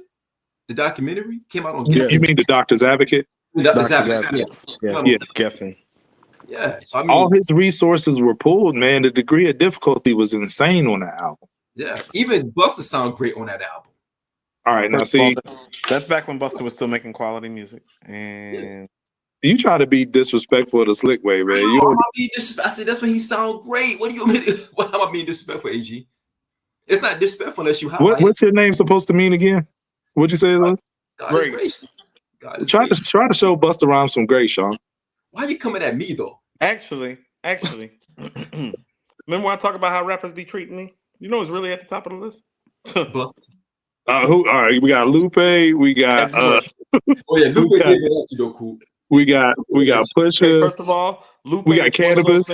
You know, me and Lupe, it's like Family Guy. It's like Peter Griffin and Big Chicken. It's like no. Every time we see each other, it's just we are just, you know, we got Busta Rhymes. We got Cannabis. Who else we got? Mr. Fiasco. Mr. Fiasco. When you say it like that, you make it seem like I'm the problem. Yo, calling Lupe Mr. Fiasco is crazy though. Hold on, I didn't call him Mr. Fiasco. I called his ass Wasaloo. Yeah, we gotta go. We gotta leave on that, bro. For real, we gotta go. Said hello, Wasaloo. How are you doing this morning? He told you to kick push it out of here. I pulled up. Beat it. I pulled up. Look here. I know that shit. Look here. I know when somebody. I was like, "Good morning, Wasaloo. How are you?" I know when I said that shit. He said, "This motherfucker right here." That's wild. Kick pushing it out of the way on some luggage is crazy. With the wheels. Here. So let's see. Hold on. Now that I think about it. Hold on, it might be me. I have been in a lot of altercations. Exactly. You the common denominator. You the common denominator. Am I the problem? Or the wheel, the luggage with the spitty wheels. Yeah. Get out of here. Get out of here. Scram, buddy. But Mr. Lupe Fiasco, caught a fade. scram, buddy. Lupe caught a fade is what he caught. Oh my God. Hey, cool talk about pulling up to the shop. Well, if you pull up to the shop, Lupe gonna see you with a katana. Yo, nah. I don't give a goddamn. I'm still pulling up. Shit, nigga. Yo, greeting Coop at the airport with a he probably gonna be at Cal Berkeley teaching some dissertation on a Tupac poem. Anyway, he probably not even like waiting for Coop holding the sign like Colin Cooper with a gi on is crazy. That is crazy. That is yeah, with the samurai sandals on is crazy. I'll tell you what. How about this? I respect Lupe though. It's different with some of these. Lupe other is one of them ones, man. Dark, that's what I'm saying. I respect. No. This is what I'm saying. I respect Lupe as a man, as an MC, and as an academic. That's why when he stepped, I was like, oh no. I want to step with you. Like I'll fight you any day, motherfucker. Yeah. These other motherfuckers, it's like, nah, motherfucker, you ain't worth the smoke, nigga. Yo, you would never. No. Because for real, listen to what I'm saying. Like, at least Lupe stepped to me. A lot of these dudes, y'all have to understand something. And it do be me, but I be checking them on the way that they move, because how they be moving in real time, in real life, be on some funky ass shit. It do. They be real funky with it in real time. And it's like, no, being real funky in that shit with real time at the wrong time is why you be seeing some of the shit you be seeing. These niggas be funky with it. They don't be cool. They don't be cordial. They don't be nice. They don't be personable. Like I said, if that nigga actually had some fans in the Sky Club, he wouldn't have acted like that in the club, but he didn't, because he's not big enough to have fans in a space like that. So he thought he was gonna pull some nigga shit on me. Like, no, I don't do that. No, Mr. Thornton. Mr. Thornton. Mr. Thornton. Yeah, I mean, you call him Mr. Thornton. You probably thought you were the fans. I'm like, y'all gotta get out of here. I thought he was talking about Lupe. Can you imagine Lupe and Coop sizing up each other's glasses? I'm wearing an airport badge, nigga. How am I the feds? So a badge is a badge. Look here. Period. All I know is there was 4 niggas in the room and only one of them recognized you, and that was me. Have a good day. You gotta say, hey, yo, push. Yeah, you gotta say push. You can't say Mr. Thornton. Like, hey, once again, the way my history with human resources has been designed. You got a point. You might have a point. No, it don't matter. You know, I'm a pillar of my community, and what Jay said, this is A every day. Okay. So I'm gonna tell you something. First of all, being a pillar in your community only involves holding up 5 people. Second of all, I'm not a pillar in my community. Second of all, I'm not a pillar in my community. Okay.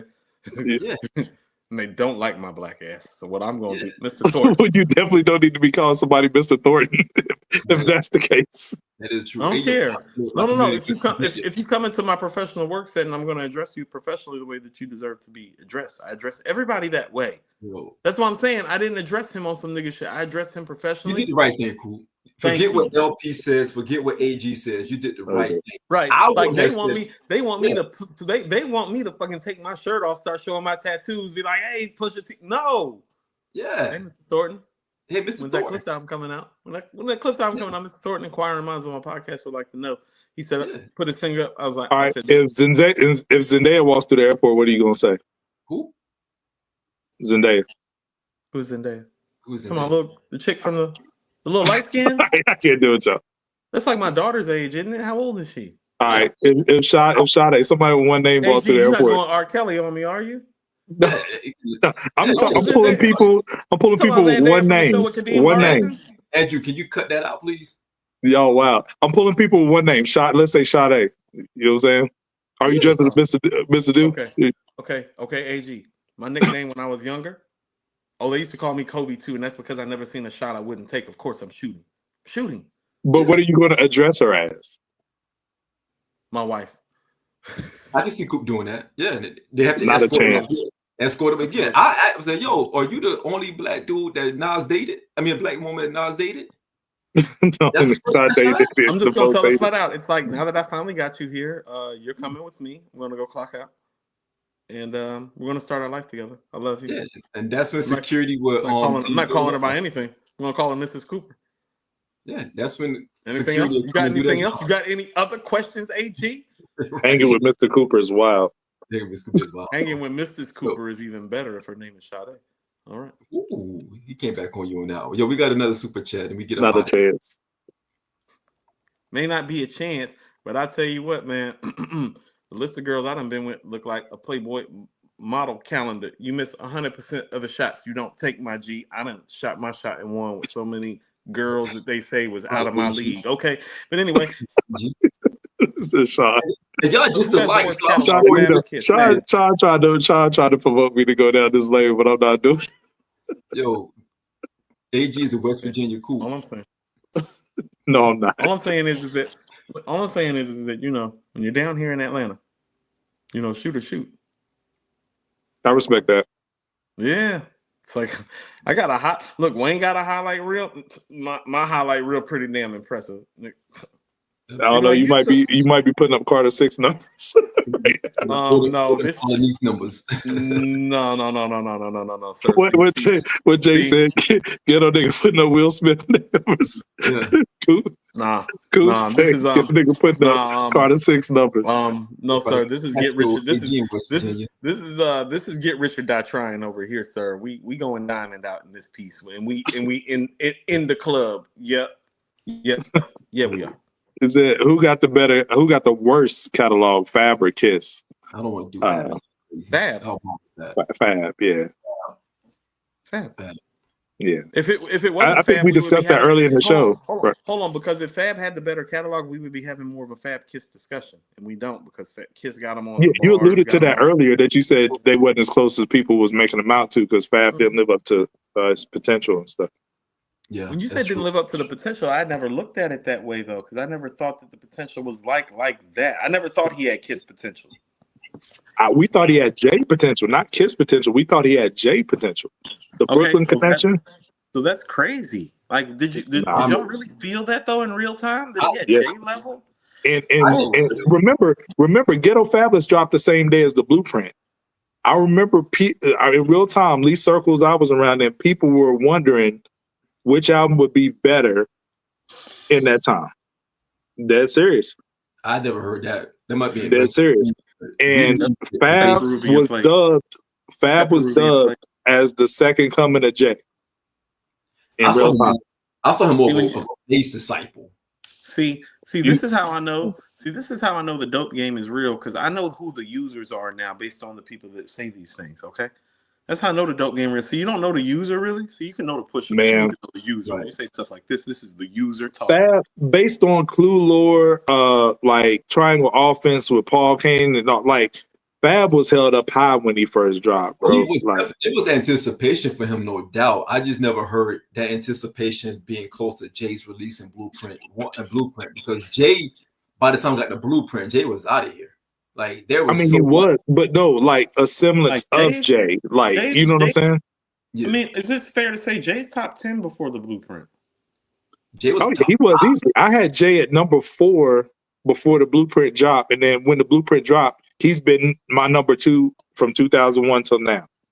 He went from 4 to 2. I had Jay was number 5 before Blueprint for me, just because of his consistency. Consistent wise. What I'm saying, we didn't even have Fab. Blueprint. We didn't even have Fab top 5 for his generation. Man, no. You misunderstanding what I'm saying. I'm not saying like he was on Jay's level. He was going to be the second coming of Jay. The anticipation of him, or what he could have been. You know how for Bleak he was saying new improved Jay-Z, which was totally wrong. We thought that about Fab in real time. Back to the user again. Talk to people in New York, and I'm not even from New York, and I know that's what New Yorkers was thinking. Sean, a fake New Yorker. So, but for real, we put Fab that high. We put Fab that high. Who's we? It's time to go. It's time to go. Who's this we? The 10 people in West Virginia. The shots being fired are now of the 45 and FNN 57 varieties. So to open up a whole window. We need to go. No, but for real, for me, Blueprint, while we talking about discographies, that's what a dope classic album can do for you, because Blueprint helped leapfrog Big and Pac in my top 5. That one album, because he was at number 4 prior to that. So, bringing this full circle, that's what a great album can do to your discography. I mean, what a great discography can do for your placement. And I got a homie that lives in Greensboro. We talk all the time, and this is late in Wayne's career, but I count everything. Everything counts. Me and him argue all the time because he's like, well, I got Jay over Nas because I feel like Jay was better at their both respective peaks. He's like, I don't care about the Hit Boy run with, Jay's not active now. During their respective peaks, I got Jay better. I said, no, you can't just cut it off at any when you point. feel like it, right? You can't cut it off when you feel right. like it.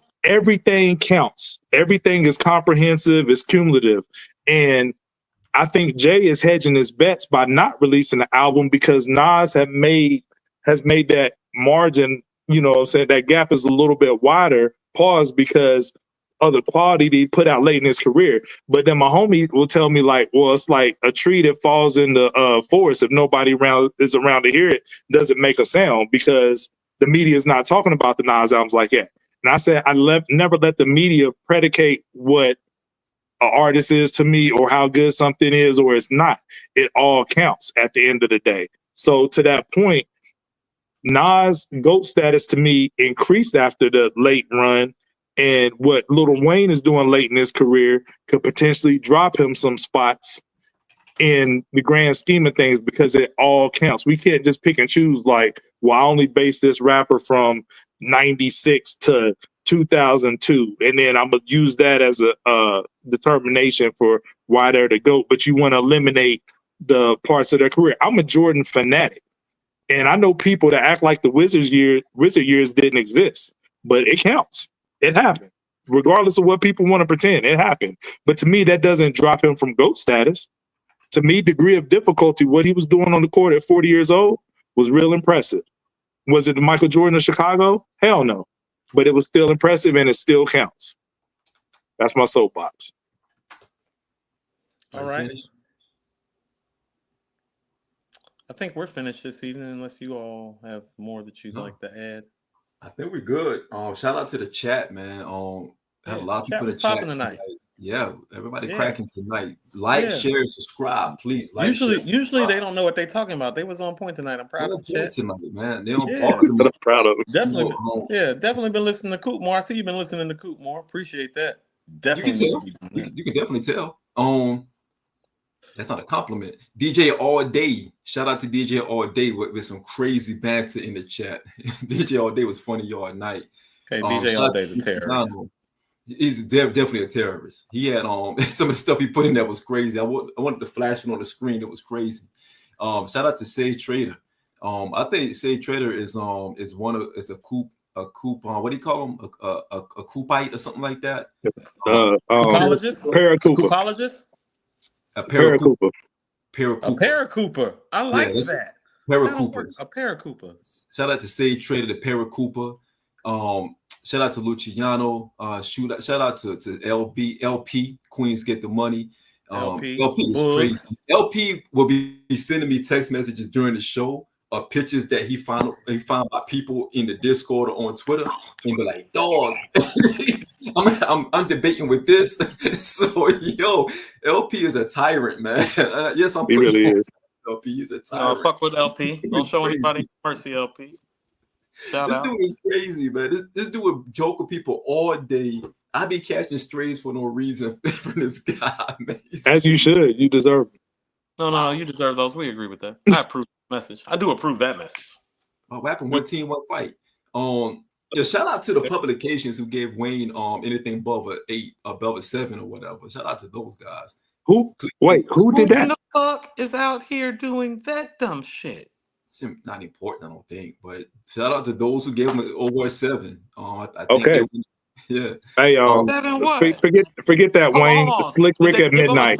Hold on. When you saying they gave him a 7, like they sold him a quarter of weed, like they gave him a 7? Yeah, 7 out of 10. Yeah. No, like they gave him some extra weed. They didn't rate the album a 7, like they pulled up on him and gave him 7. Is that what you're saying? All of the above. Very problematic. Shout out to Andrew, the undercover engineer, the executive producer of the show, behind the scenes, always out here giving this shit a 7. Doing the good people work out there. Shout out to Andrew. Shout out to Jack says 7 is accurate. No, it's not, Jax. It is not accurate. So whoever Jax is, like, share, subscribe, Jax. What's going on with your light? Coop's light is like a cell phone screensaver. Like it keep going. Okay, so you gotta swipe it to come back on.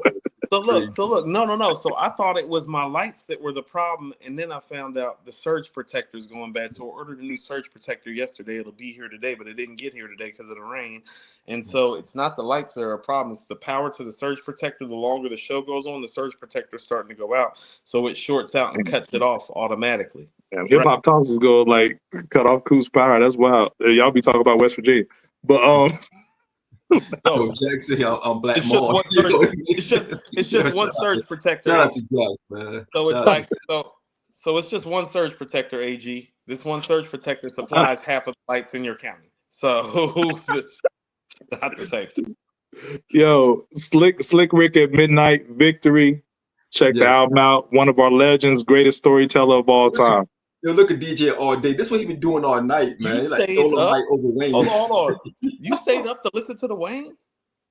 Yes, it's certain artists that garner a midnight listen, and Wayne is one of those artists.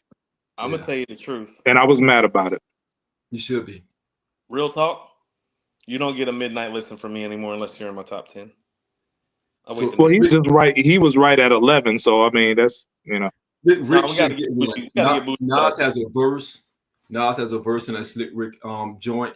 I think y'all gonna love it. Song is called Documents. Yes, you guys gonna love that one. Yo, straight up. Document these, nigga. Hip hop talks. Like, share, subscribe. Nigga. Like, share, subscribe. Yo, Poets is shout out to Poets. Poets is a true Nas fan, regardless of what. Appreciate Poets. Poets, make sure you pull up for that Slick Rick joint in about another 20 minutes or so. I think you will love this verse from Nas. Slick Rick gets a midnight listen, Coop. Get some midnight No, listen. that's different. That's OG talk. I'm talking about these other guys like Slick Rick, KRS, Rakim, all those guys. When they drop, I listen. They've earned that, so they get all of my attention. But I ain't talking about like Slick Rick is one of those guys. I mean, he's my OG. Like no, like I don't. I'm talking about the rest of these niggas. Like I'm listening to all those guys when they drop. Them dropping is so infrequent that you have to listen at midnight. No doubt. Talking about the rest of you penny ass niggas thinking you icons. And you're not. Shout out to LB. Shout out to Jack the Drakrin. Shout out to everybody, man. Dracula. Drakrin. Yo, hey, real quick, have y'all been watching Joe and Jada's podcast? Mm-hmm. Yeah. They have some interesting ones. The last one was pretty decent.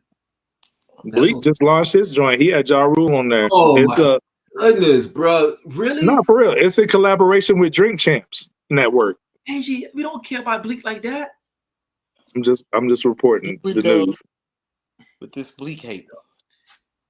Like, share, subscribe. No, Sean, you need to listen to Mr. Morale and go to therapy. That's your punishment for the week. You have to listen to Mr. Morale and go to therapy. I need to talk to my punishment. I do mean punishment. That's you want to know something funny? This is totally random, but Sean, you had me rolling talking about peanuts to an elephant on the Wayne thing, and the elephants was like coming at you in the gym.